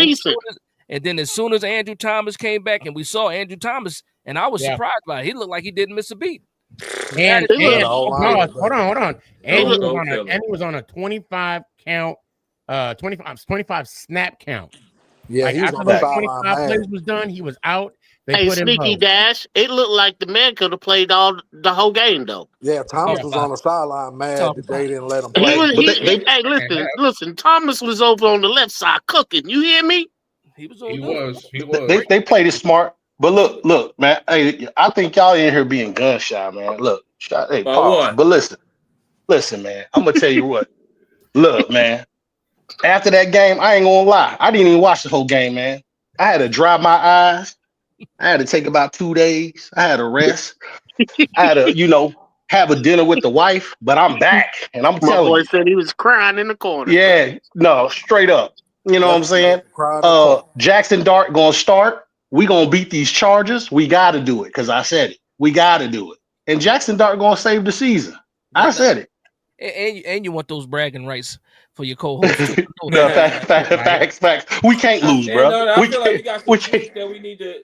I just feel like our team is not as worse as everybody make it seem like. I just think we got PTSD and all the trauma, all the bad shit that happened the last 6 to 8 years, and I just think we putting it too much on this team. It's true because a lot of these errors throughout the first 3 games are fixable. to your point. You know what I mean?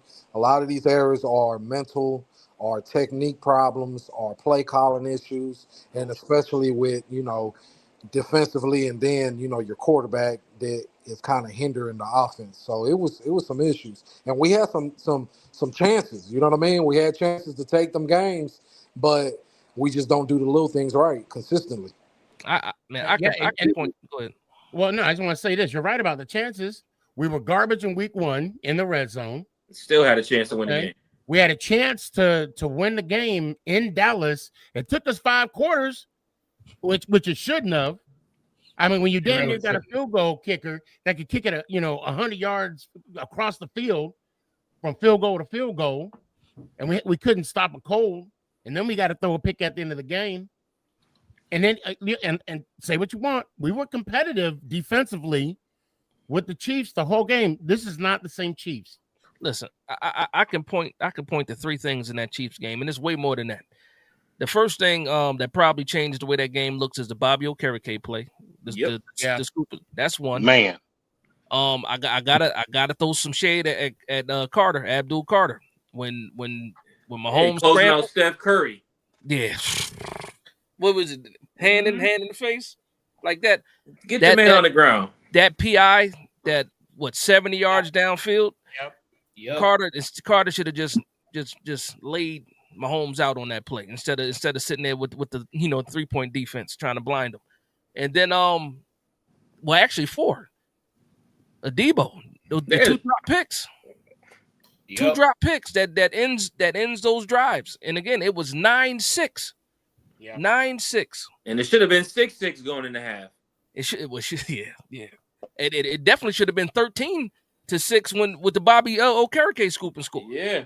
And Mahomes won that game with 3 separate plays. He won that game with that scramble.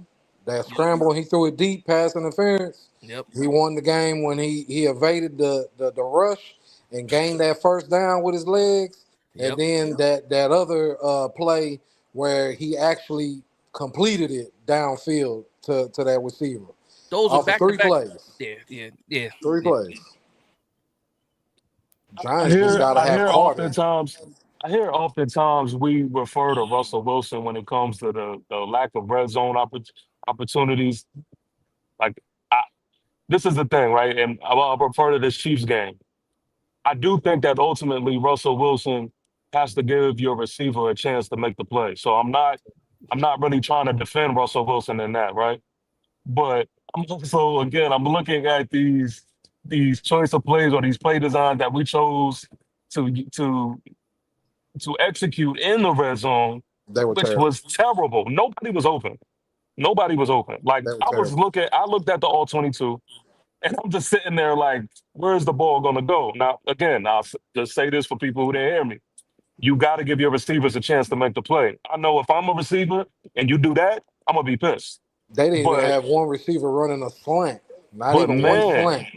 I mean, it's just, and this is just the Chief game I'm talking about, but and all of those games, man, it's just like we just fold in the red zone when it comes to play calling. Like, I just like a sheet of paper. You know we didn't fold. My thing is when Russ gets down near the goal line, he becomes the Russ that lost Seattle the Super Bowl by not handing it off to Marshawn Lynch. Was that his audible? Yes, it was.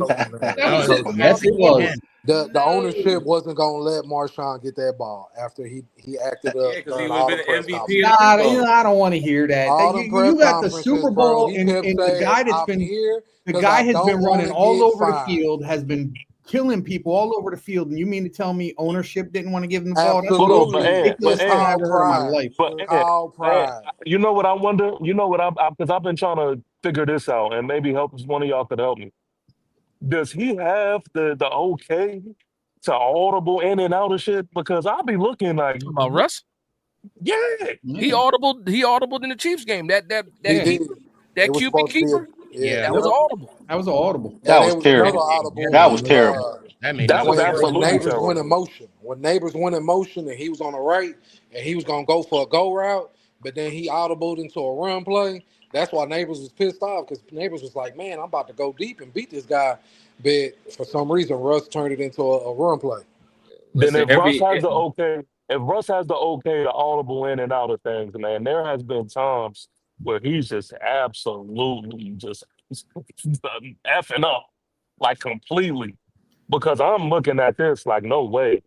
Like, this is clearly a time where we should open it up, or opposite. This is clearly a time where we should, hand it off to scat. Like, it's terrible. So if that's the case, then yeah, that goes to Russ and not coaching. And yeah, that's terrible. I mean, Jameis Winston would have probably gave us more production, man. And he throws the ball to the other team more than he does his own team. Yeah, but he'll still give you 500 yards a game. Now, speaking of the quarterback play, I got to bring something up about the San Diego Chargers game and Raider Aaron. Now, this is coming from a Raiders fan, and from what I'm seeing, Herbert this year is playing some serious ball. And Johnson, I think it's Quentin Johnson, who was TCU. He played with TCU and came to Chargers. I mean, homeboy was laying bricks his second season. His hands were bricks. Now he's catching them. Now he's starting to be dangerous.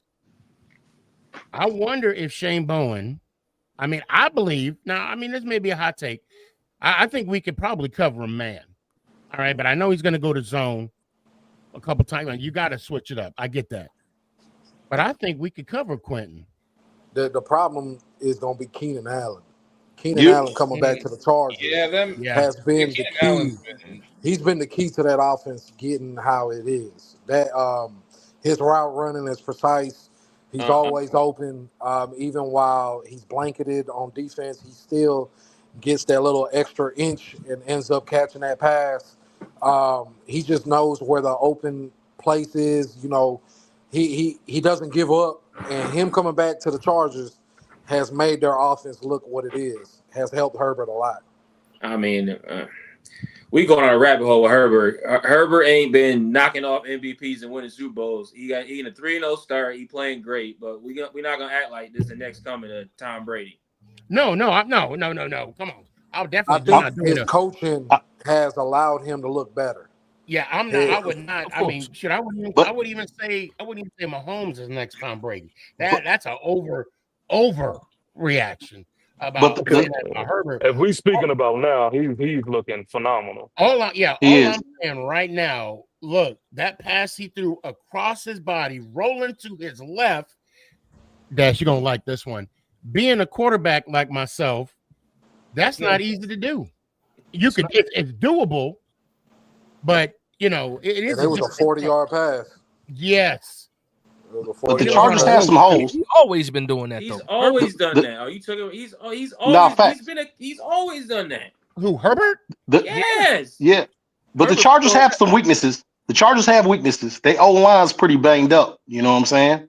Yes, so if Shane Bowen can dial it up, that right side is pretty weak because I think they moved Joe Alt to the left tackle. Mekhi Becton, they don't know if he's coming back from concussion protocol. We can do this. Denver should have won that game. We have a chance. I remember. B. Murphy got a point in the chat. Who? B. Murphy. We're talking about Allen and Johnson. But see, the best thing we need to do. They have who? Todd who? Oh, McConkey. Yeah. We gotta keep Herbert from using his legs. We gotta keep him from using his legs because when he uses his legs, man, that dude, he just has he keeps defenses on skates when he uses his legs. And last game, he didn't use his legs last game. Yeah, he rode. I only saw the highlights, but I do remember him when we played them last. Herbert did roll to his right and threw a nice bomb in the end zone right before halftime. Oh, yeah, I remember that. Last time he hurt 2021. Yep. And you were wrong about that game, by the way. That was in Los Angeles. That wasn't at MetLife. It wasn't in MetLife? Okay. No, bro. I checked. All right. Well, that's right. We were in San Diego, weren't we? But see, I want to see Carter. Yeah. I want to see the coaching staff allow Carter to be a game disruptor. You got to be aggressive to do that. Carter, but you also got to figure out where you're going to put him, too. You can't have him one day at linebacker. You got to pick a spot and let him. He got to be downhill. The guy just needs to be downhill. He has a knack for the ball. He has a knack for where the ball's going and where the QB gonna be at. And when he plays free like that, he's at his best. But when he has to think about, oh, I got to drop back in coverage. Oh, I got to do a QB spot. Man, It just doesn't work Yeah. well for him. I don't like that. I don't like the way they coach him because No. they coaching the aggressiveness out of him. We see it. You We know saw what it I want to with see? Mahomes. I want to see him. I want to see Thibodeau, and I want to see Burns just do a mad dog blitz. You know, and you sprinkle a little Dexy sexy in there. If Shit, our even DBs, put Nacho. No, Nacho is Nacho still out? He's still out, ain't he? He can if stay. our secondary was They that had good, Alexander playing a press, couple I plays mean, this me, week. I Yeah, wouldn't got a lot of mind snaps. sliding Tibbs inside, just like they did with Tuck, putting and Carter put on Carter one on the side, out, Burns on the other, and Dex in the middle, and let's have a right. party. And Yeah, then but Bowen if ain't our smart enough DBs for that. could press, Yeah, though, yeah. man. I Bowen don't ain't know smart why they enough don't for that. got Banks on the field, man. He Because rather Banks is one of our best press covers. Bowen would rather put Carter in the inside, and you see Carter. I mean, Carter is fast, but he ain't strong, man. Like he's Not yet. quick.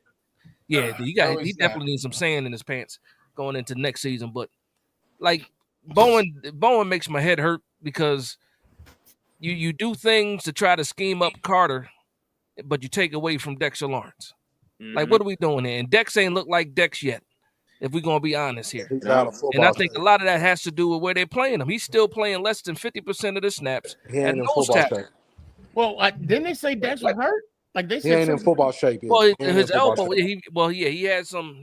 Not re-injured his elbow, but he had some issues with his elbow this past game. It's just lack of preseason, lack of practice, lack of Yeah, preseason. You know, this is He like ain't played since literally, he missed 6 weeks last year. yeah, this yeah. is his preseason. Yeah. So But you know what I mean. they also playing him. They're not playing him at Yeah, the I nose. like him at end too. They put him at end. They moving him too much. Ridiculous.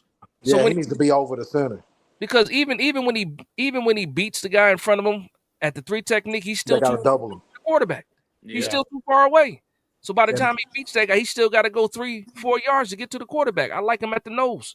Right, That way and then he draws more attention. down too. Yeah. Yeah, and then that'll force them to double him up. And the And then only you got reason why one less guy covering Thibodeau, Burns, or Carter. I mean, But you got to see- finish too. You got to tackle. We missed That 20 too. tackles. But I think the secondary, they're a liability right now because of Debo and Holland. You know, they kind of up and down. And then Phillips, he'll give you a couple good plays and then a couple bad plays. And But then we know- Flott, he kind of looks impressive. And then towards the end of the game, Flott kind of disappears. So, yeah, I think the secondary is really the problem on the defense. It's between the linebacker and the secondary group. I'll say this. Out of the secondary, though, every one of those guys in the 3 games that we've seen has made a play except for Holland, in my opinion. Right. I've Holland seen hasn't really showed up. Newton with the open field tackle. I've seen Phillips get an interception and come up in. I've seen the Debo make tackles. Right. Newbin. Yeah, Newbin Even too. Flott made some plays. I have not seen. I saw the one tackle that Holland had, and then he had the guy's shoe in his hand and dialed up. That's the only thing I've seen from Holland so far. And then you got to think about all the money we paying those guys. Between the Debo and Holland, right? Man, it's crazy. It's But crazy I because blame that on the coaching. and then when you see Newbin in the box, Newbin plays good in the box.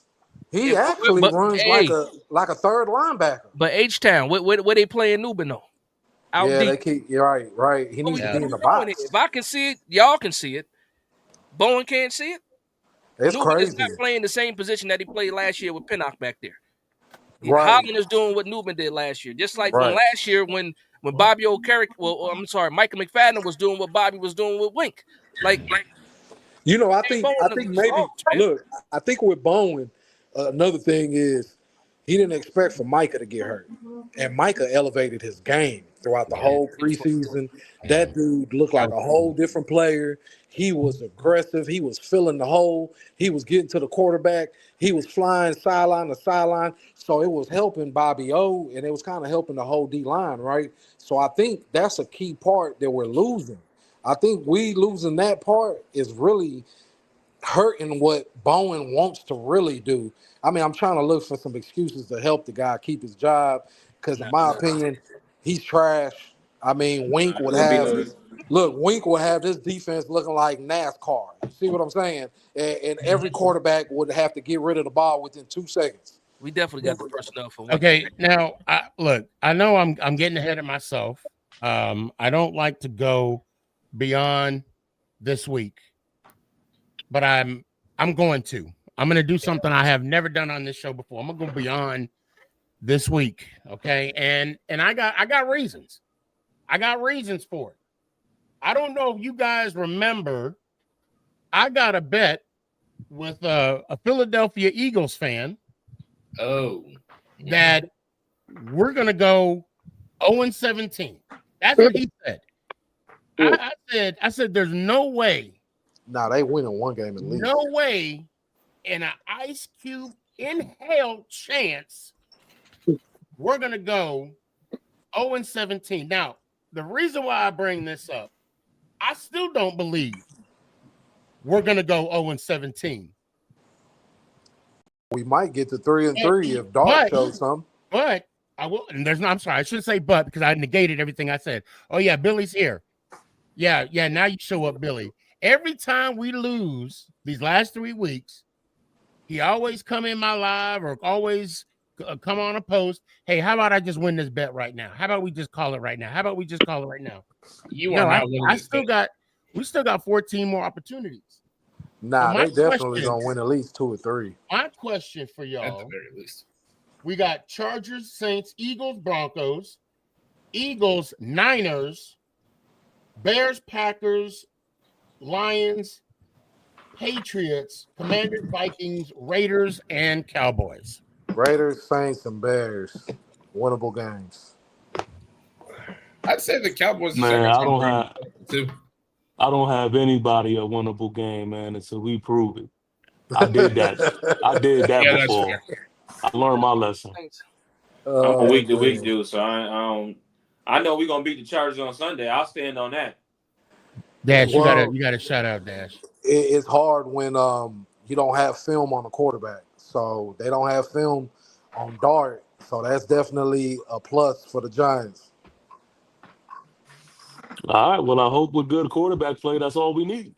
If he protects the ball and doesn't get hurt, man, because them linebackers are extremely fast. Oh my gosh. Yeah. Those linebackers and that safety they got, ooh man. Oh, James, I totally forgot about him. So what was the Sneaky? So what was the what's the name on the over under on the legal man downfield? He said 2. I said 2. Oh, okay. We gonna get at least. I think I'm gonna say push. Because we normally get about 2.5 each game. Nah, what's one thing that you gotta have on? What's one thing you gotta have on a football team that we don't have? Discipline. All right, thank you. Okay. So Sneaky, speaking of that, and this is part of the reason why I'm so frustrated, is because just this past week, I put my foot in my mouth and I made a bet with Clinton. And the bet was, like I said last week, is if we lose, I gotta wear a Chiefs memorabilia or whatever. Oh boy. And so my post-game live, I had to do it with a Chiefs shirt on. So whenever I look dumb as like I did last week, I'm pissed. I'm pissed. Yeah, so that like where did you get the Chiefs shirt from? I went to the store, Dad. I had to do the whole 9. Yikes. I had to do the whole 9. And this is what I have to answer the questions for my son while I'm like it was bad, bro. Okay, let me just I hate to interrupt you, TP, but I want to tell you what I gotta do. Do you know what I gotta do? If what? Do you know what I gotta do? We go 0-17. Yeah, but you ain't putting none on the line though. That ain't no. I ain't see you putting that out there yet. Hold on. Let me tell you what I gotta do.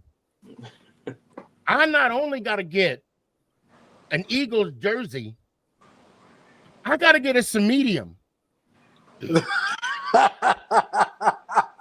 Shut the fucking front door. Hold on. Let me stand up real quick. You gonna wear that shirt around your neck? That boy gonna have lines. This is look. I don't Dash. You could back me up on this. I can't wear medium either. When I got clothes when I was a kid, I went to the Husky aisle. Husky, big and tall. And thank you. And I got to wear some medium if we don't win a game. Yeah, no, that shit gonna go up to the top of Sneaky belly. Yeah, but see, Sneaky. My man chest. That's what it's he ain't getting his head to the shirt, man. What you talking about? Hey, don't worry, you ain't gonna lose the bet. But see, Sneaky, I could see. I don't think we're going to 17. Nah, exactly. You ain't gotta worry about that. You ain't gotta worry about that. I can see if you made that. Guys, it's not that I don't think we can't. It's not happening, man. We can't. It's not That's happening. what I'm trying to get at here. But see, I could see if you said something like, "Oh, we'll beat the Eagles once or whatever," but that bet ain't happening. Nah, that bet ain't happening We at beat all. the Eagles once. Ooh, I like that. But see, Dash, I that. said that. I'm not saying that no more. I ain't saying nothing. Let's go. Let's I go. said that before. I seen got me hyped now. We ain't losing. We good. Yeah, they ain't getting that from me no more. But hey, I get it because I said that too prior to the Chiefs game. I said we was beating the Eagles. We got young Anakin Skywalker. Come on, man. Yeah. You talk about how Carl Banks called homie out? You seen that, Dan? You seen what Carl Banks called homie out? Oh, talking about Bobby Skinner? Wait, pause. Pat, okay. I'm glad I wanted to talk about this on the show. I had it on my notes and I didn't get to it. So we might have to extend the show just a little bit longer today. So there was an issue and Smooth. I got to give you a shout out, bro, because you brought it to my attention. So shout out to Carl Banks, right?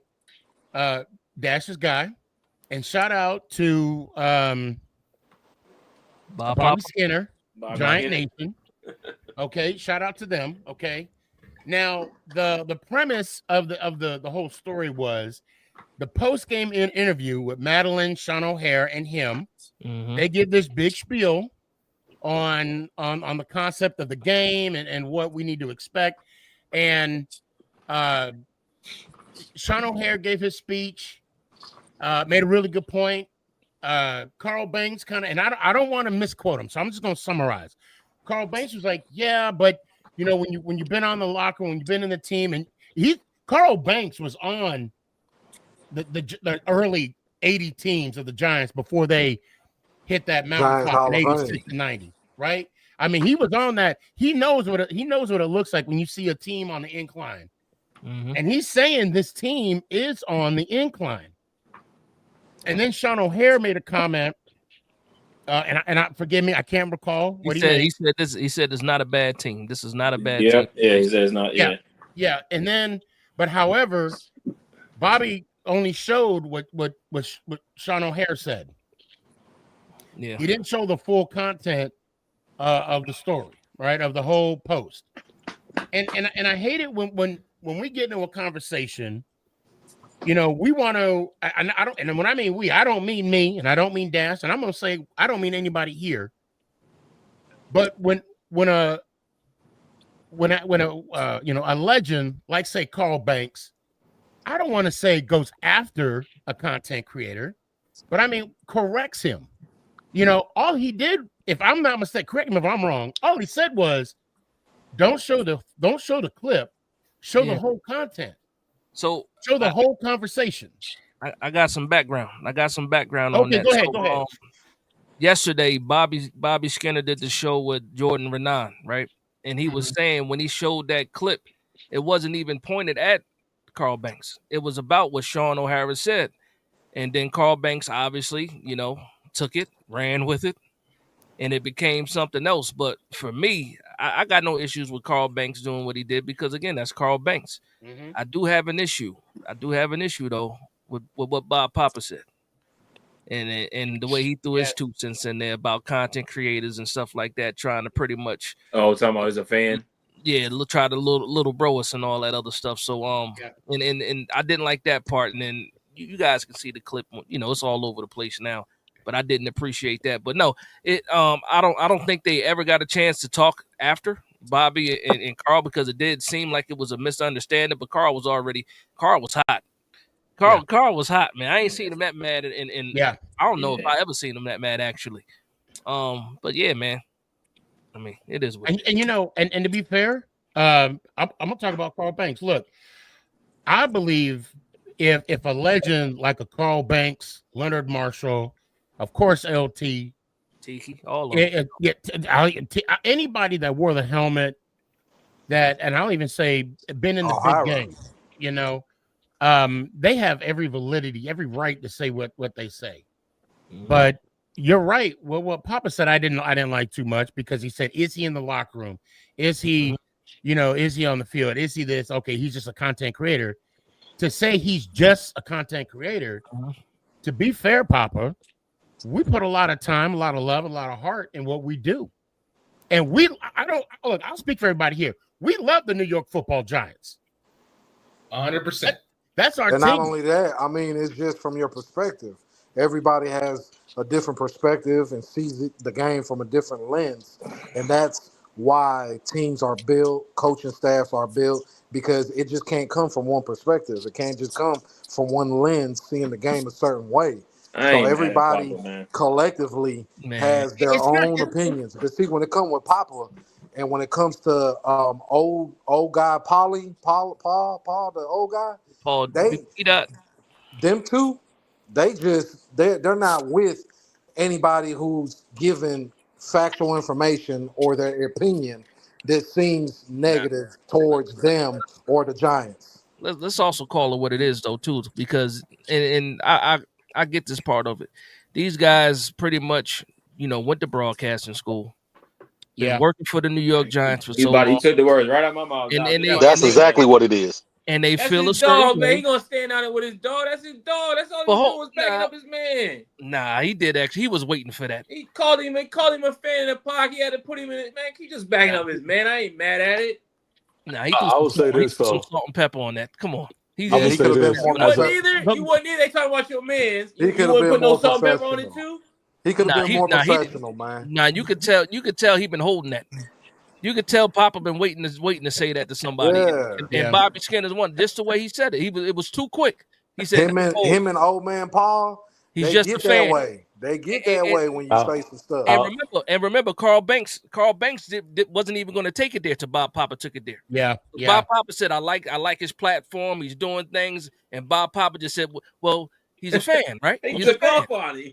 He said, "Does he talk to the players? Does he talk to the coaches? Is he at the podium? Is he at the meetings?" I mean, but he's a fan, a content creator. He could have went a different route, but it's not like he didn't stay facts. He did. But listen, I seen Bob Papa doing a Bob Papa cooking show with wine and all that other stuff. He be content too. Bro, I was on. Look, hold on. I want to hear TP. You guys say something, man? Go ahead. Nah, I was just gonna say. I mean, as a content creator myself, like one of my little things is I stay out of other content creators' little beefs and all that. But I will say, I can't. That's why I kind of agree with my man's is like if you do come at mine, like one of my guys, that is an exception when I'm like, all right, well, nah, I ain't gonna just sit there and let that happen. We gonna talk. But I'll say this: if there's anything that I pulled out of that situation, is that just as a content creator, man, one thing that I gotta salute is Bobby Skinner's viewers, man. Like the way they step up for him and they speak for him. I think that's dope because he really didn't have to say too much in a response. You had a lot of people saying like, "Oh, whoa, let's chill on Bobby Skinner. Like he's official. We ain't gonna allow you to play on his name like that." So I will say that was dope. There was a lot of that ain't cool, Pop. There was a lot of that. There was a lot of that ain't cool. Especially when I don't know, Sneaky.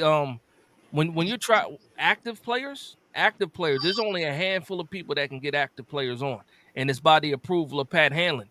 And Pat Hanlon done denied a few content creators access to players too. I know one for a fact because I was supposed to be part of the show, and they jumped in and said, "Nah, we can't do this," and that's crazy too because again, we would love to have access to these players. We would love to have them on the show, and some of these guys actually do watch these programs, man.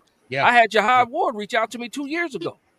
Before, like, they're watching us, man. They're watching us, and I think we need a little bit more respect than just being called, content creators. But No, just putting just in front of anything. You know, one time, Now hold on, Dash. My that fault. dude Paul, he had a live maybe like what was it like last week or something, and I had got off the road and I just I said, oh Paul, the old man. I said, oh, he doing a live. I just chimed in.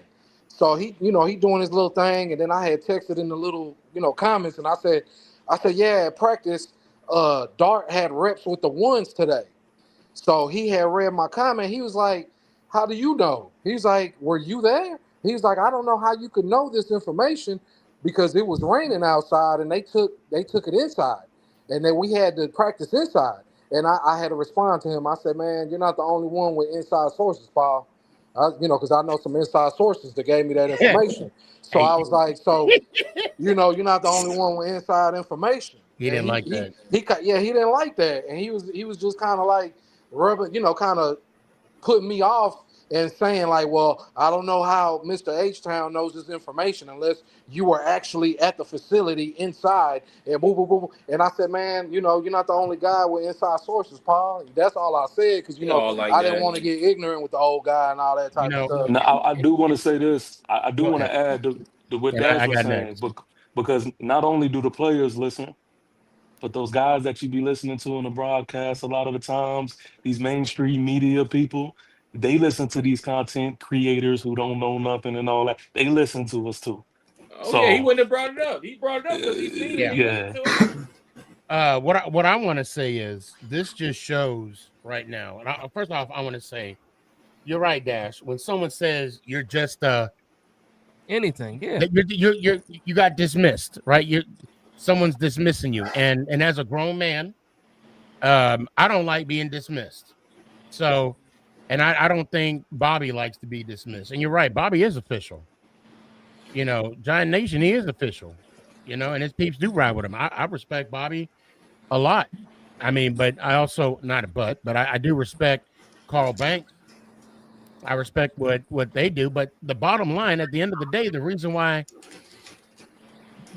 people that work for the Giants are calling out content creators is because we're losing. It's the beef back and forth because we're losing. When teams are winning, yeah, they want to bring everybody on. They want to share this moment with everybody. But the reason why H-Town, they said, well, how do you know this? And the reason why they're being defensive of everything we say and comments and sources that you may have is because we're 0-3. And we look horrible on the field. I'll say this too, though. The H-Town's point, though, they don't know who we talk to. No, at the end of the day, they don't. Especially somebody like Bob Papa. Like Nope. I mean, I'll speak for myself. It's a bunch of beat writers that I talk to out, behind the scenes and stuff like that. Message back. Man, look, the guys I get the information from, they are in the locker room doing interviews with these people. Yeah. So I don't understand why he had to feel some kind of way. And I'm just sitting there just saying, yeah, hey, man, Dart has some run with the ones. He'll be starting soon because that's what I said. I said he would look for him to be starting soon. And then now, look, he ready to start this game. Yeah, P-Dot been with the Giants over 40 years, man. And he is stuck in his way. He is using a VCR at the house. Yeah. Yeah, I agree. Hold on. Hey, that caught me off guard. No, it's real though. That's real. You know why? Look, check this out, man. Look. Look, check this out. I know you old school. The way you said VC aura. Look, I'm being real though. I'm in my 40s. I'm in my 40s. I've been watching this team up and down. The reason why I'm a Giant fan is because I'm from Texas and I hate the Cowgirls. So I rode with LT because he was putting the Cowgirls on their head. I rode with the Niners at times because they were putting the Cowgirls on their head. That's why I like Ronnie Lott. That's why I like LT because they put the Cowgirls on their head. Here in Texas, Dallas is just the Pope. You see what I'm saying? And I don't understand why. Are you in Dallas too? Nah, I'm in H-Town. I'm from Houston. I know. I figured, but yeah, I'm in Houston. Now I got family from Dallas though, and I got a lot of family that are Dallas fans.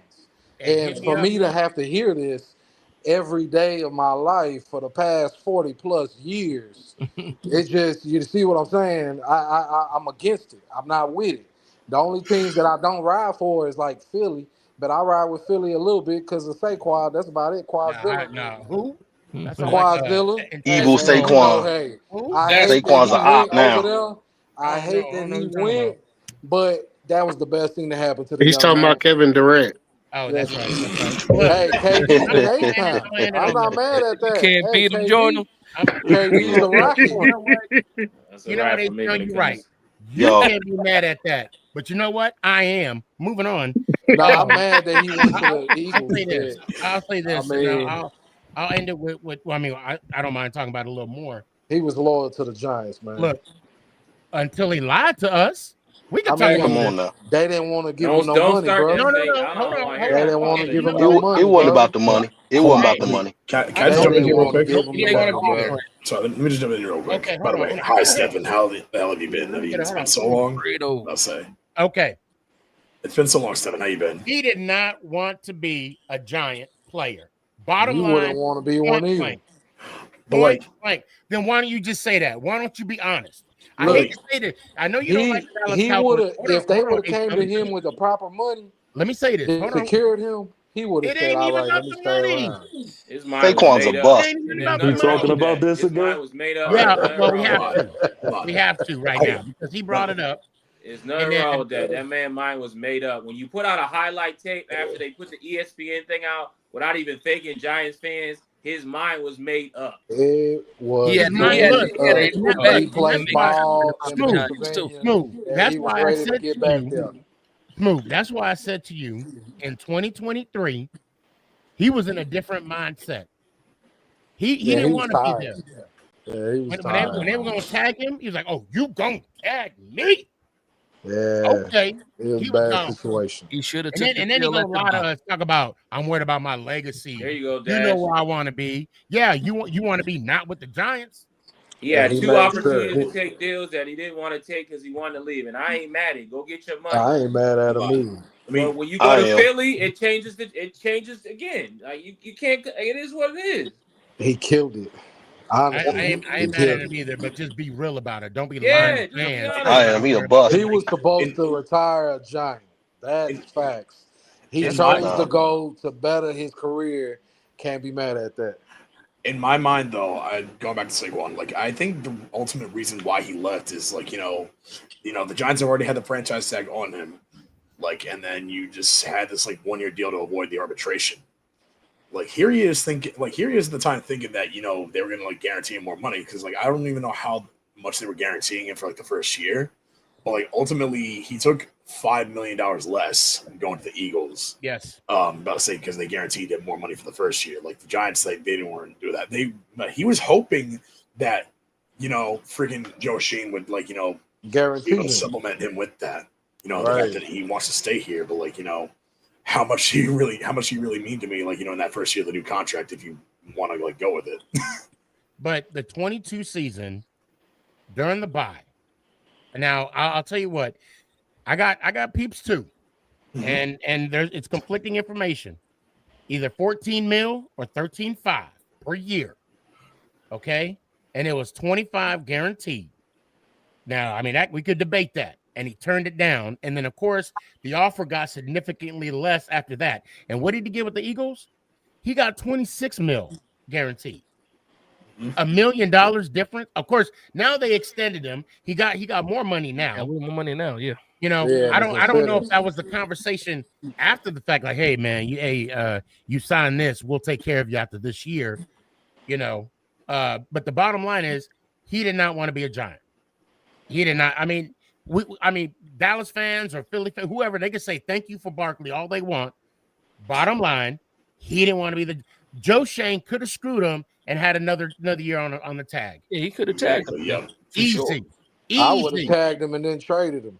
But the problem is, and this is what people fail to realize, and I don't want to insult anybody's intelligence if you do realize this.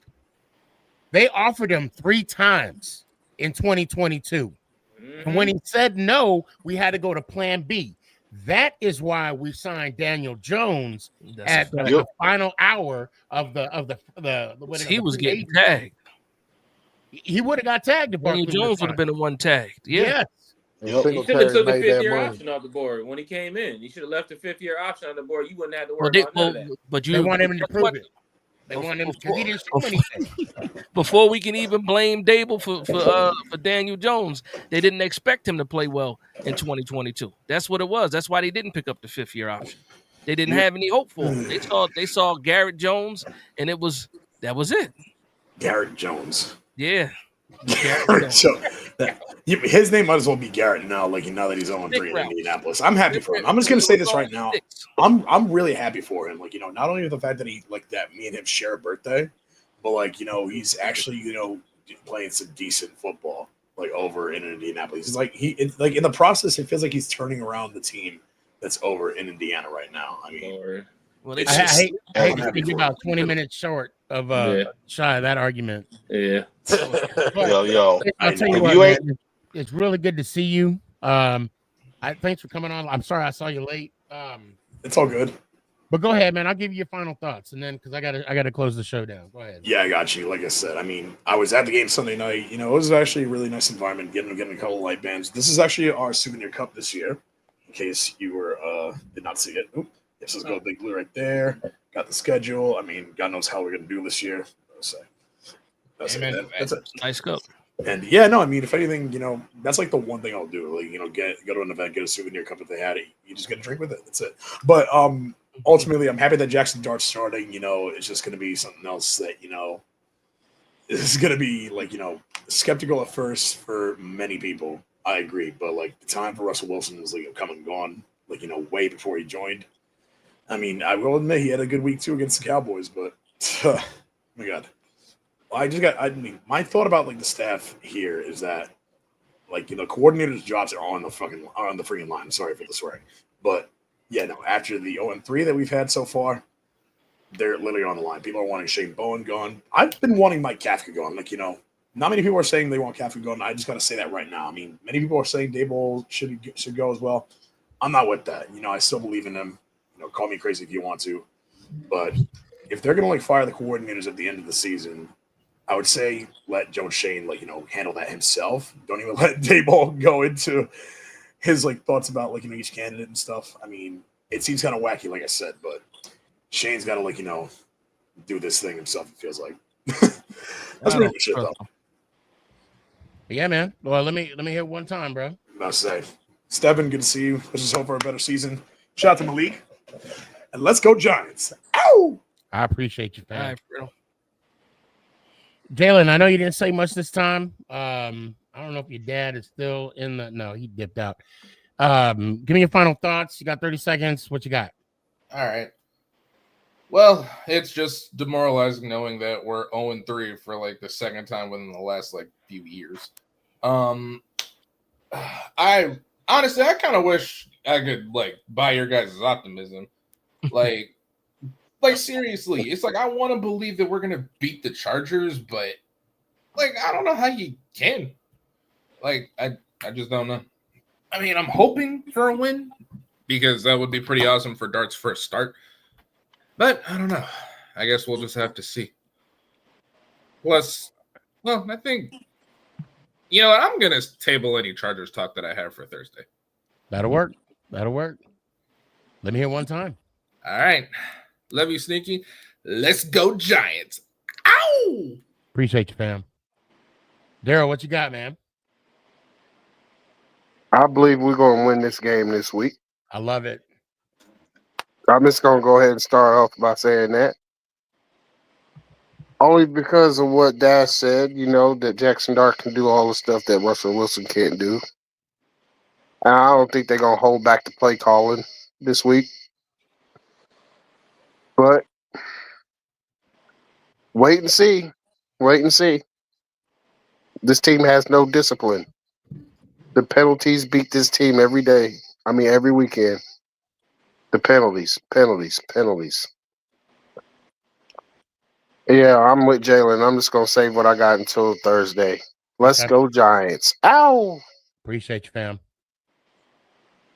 H-Town, what you got, man? Wait, first off, Man. I know you've seen this show a couple times. Yeah. So you know what the deal is right now. So I don't have to explain nothing to you. You Yeah, may we ready seem to to be rock and roll. you seem to be new to the show, but you already know what the deal is. Go ahead, man. I got on your show because I was watching, Big Dash before he started even doing his content. You know what I mean? I'm Tommy. You remember? Yeah. See, yeah, he laughs. Tommy. Yeah, I'm Tommy. So Yeah. I used to rock with Dash before he even really started. I remember I used to tell Dash, man, you need to start going live, man. You need to start going live. That's a And fact. so he was on your show. So that's when I started watching y'all's show because I seen that he was up here. But my take on everything is situational awareness on all levels. Can we play complementary football? Special teams, offense, and defense. Is that possible? Um, Darth Vader has a long career ahead of him. He has a chance to, kind of shock the world, especially with the so-called Dable, Guru, and Kafka. But do I expect it? Nah.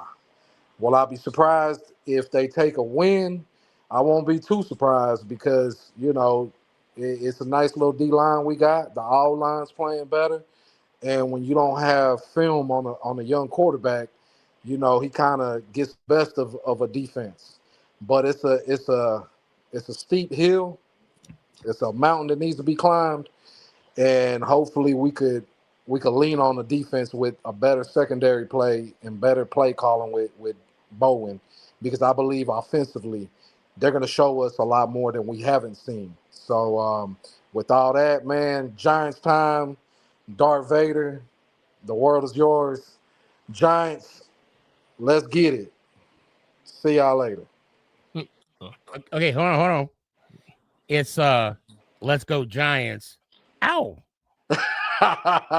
Let's go Giants. Oh, I'll take that. I'll take that. I appreciate you, man. Be good. Thanks for coming on, man. Hope to see you Thursday. Keith, what you got, man? Okay, man. Hey, good show, man. Hey, shout out to y'all that got sources telling y'all about the Giants. Hey, let me tell you something. Don't let me get no sources because I'm spilling all the tea. It's up for the Giants. You hear me?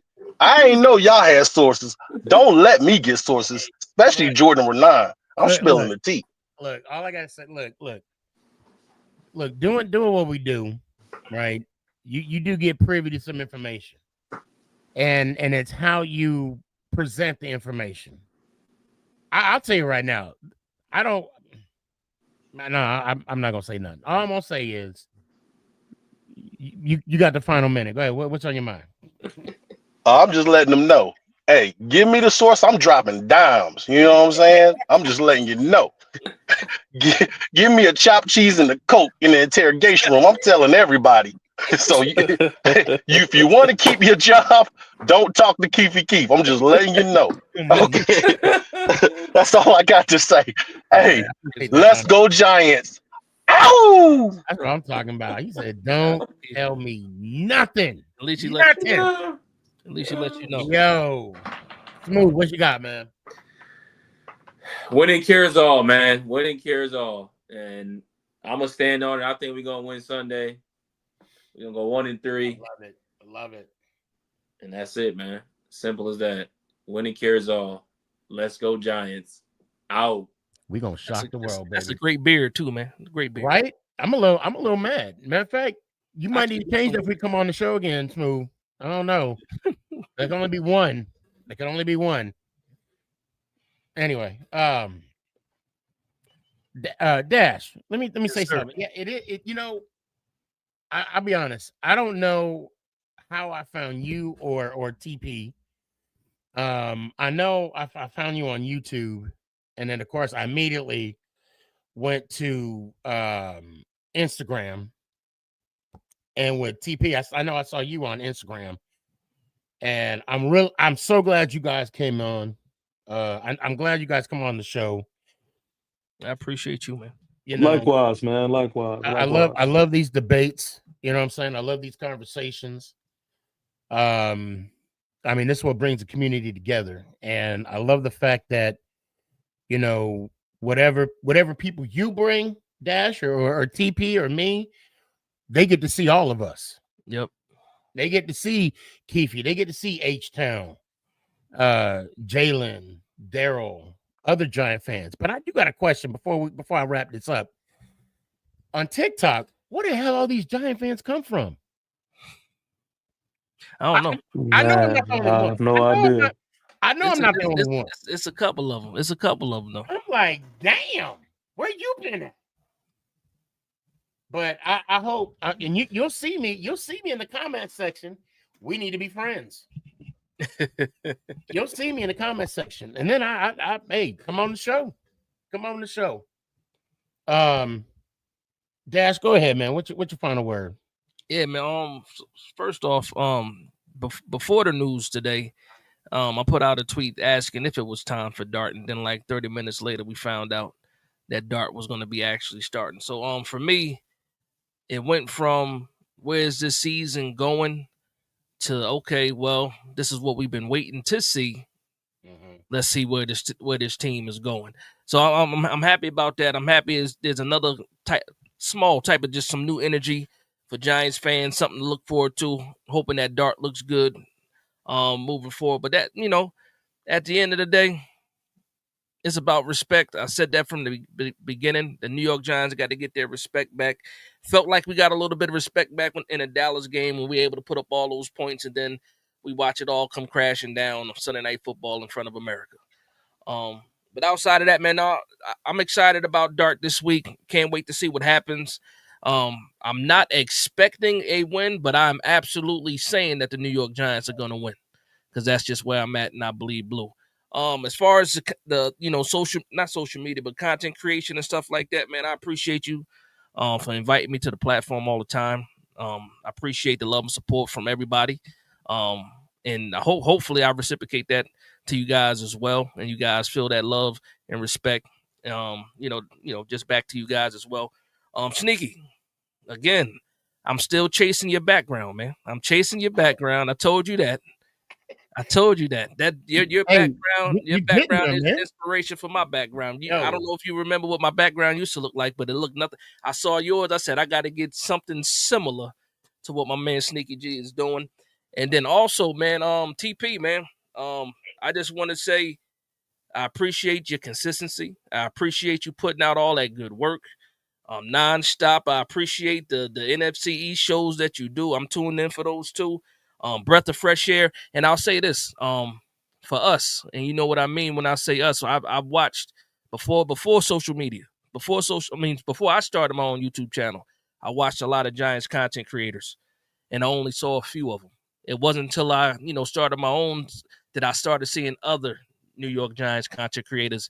And I'm saying for us, we got to stick together. We got to show each other love, and we got to grow this community the right way because nobody else is looking out for us but us. So that's it, man. If I'm on that work, I'll play the Funk Flex Bomb after that, man. Yeah, you already know, man. Together, I appreciate that. Yes, sir. Other people stick together. We got to stick together, and I'm for everybody at the end of the day. But I'm definitely for us too, man. So I appreciate the love and support always. And listen, if we all stay consistent, we all gonna be at the top at some point in time. We will all be at the table eating. That's a fact. That's a fact. You guys are doing. I see you, Sneaky. You doing your thing. You guys see the watch. I saw the watch and all that. I see you. I see you doing your thing, Sneaky. I see you doing your thing. Hey, you like it? Yeah, I like it. It was nice. I got it on too. I see it on. That's what I'm saying. I see it on. I see it. Well, it's a funny joke that a lot of people say. I used to pop up everywhere, right in the comment sections, out of the blue. I see everything. I just let everybody. I see everything. But no, I appreciate the love and support. I'm getting a little bit wordy, man. Thank you for having me on the show. And yeah, we're gonna keep doing the damn thing, like you say. Keep doing the damn thing. Keep doing the damn thing. But let's go, Giants. Ow! Appreciate you, fam. Appreciate you. TP, what you got? Yes, sir. What you got? Look, man, I'm just mad right now. Maybe after a win or two, I'll get back to myself. But this team really frustrating me, and I think that I'm just at a point now, man, where I'm done finding reasons, to be optimistic. I'm at a point now where they just gonna have to show me everything from here on out. I'm done saying what games we're gonna win and things like that. They're gonna have to show me everything because I was on a complete opposite side of things, man, at one point in time. And I just felt like as Giant fans, man, we've gotten just big smacks in the face, man, the product that we've seen on this field.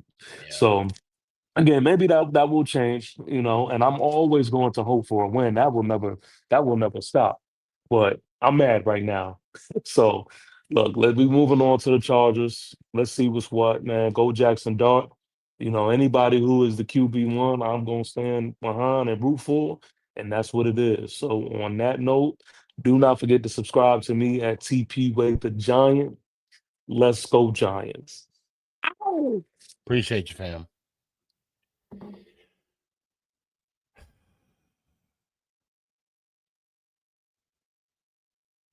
We got a new era.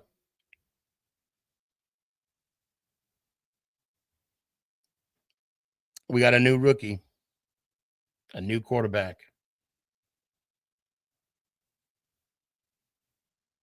Luckily for Dart, he's not following behind a Hall of Famer.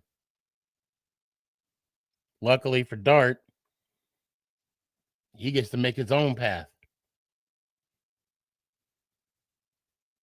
I'm excited for this future journey with Dart. I'm like everybody else. Let's see where this takes us. And I heard of a story about him that kind of shows the huevos that Jaxson Dart has. And that story goes, he has Eli's number. Eli said, "Hey, call me if you need me for anything." And apparently Dart called him up one night and was like, "Hey, can you get me in the 5 Seasons?" Eli was like, No. I know I'm probably saying the wrong restaurant, but it's one of those high-end restaurants that's hard to get a reservation. And we all know Eli can eat anywhere he wants in New York and in Jersey. Hell, if he comes to Dallas and hits me up, we going to Sullivan's Barbecue. Yeah, that's a shout out.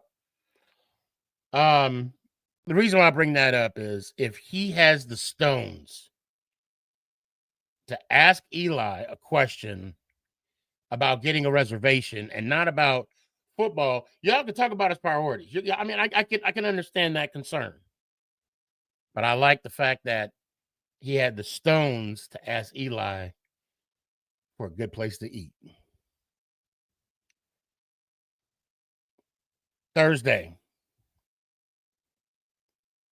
we will talk about the Chargers. Thursday, we will talk about what we need to do. Key wins, key points. And we might even sing Kumbaya and pray for a win. But I want to thank everybody that came on the show today. Today, I had an awesome problem. And that problem was to try to fit everybody on the show. I didn't get to everybody. My apologies. But I want to thank you those that came on and tried to get on. I will always try and do better. I want to thank everybody that allowed me to be on your laptop, phone, iPad, whatever, to enter your world. I thank you for that. Noggin, shout out. Appreciate the chrome hat. Brings out my eyes. Foco, call me. And go to Moody's Watches. That's MODDYS Custom Watches. Tell them Sneaky sent you. They ain't gonna charge you double. And they didn't pay me to say that. But I love y'all. I appreciate y'all. I too see that we're gonna be beating the Chargers. I ain't got nothing to lose at this time. All I got is I'm gonna be wearing some medium shirt or jersey. I ain't got nothing to lose. Keep your damn hands to yourself and make somebody smile. Until then, Let's go Giants. Ow! Is this thing on? It's your boy Stefan, a.k.a. Sneaky. Yeah.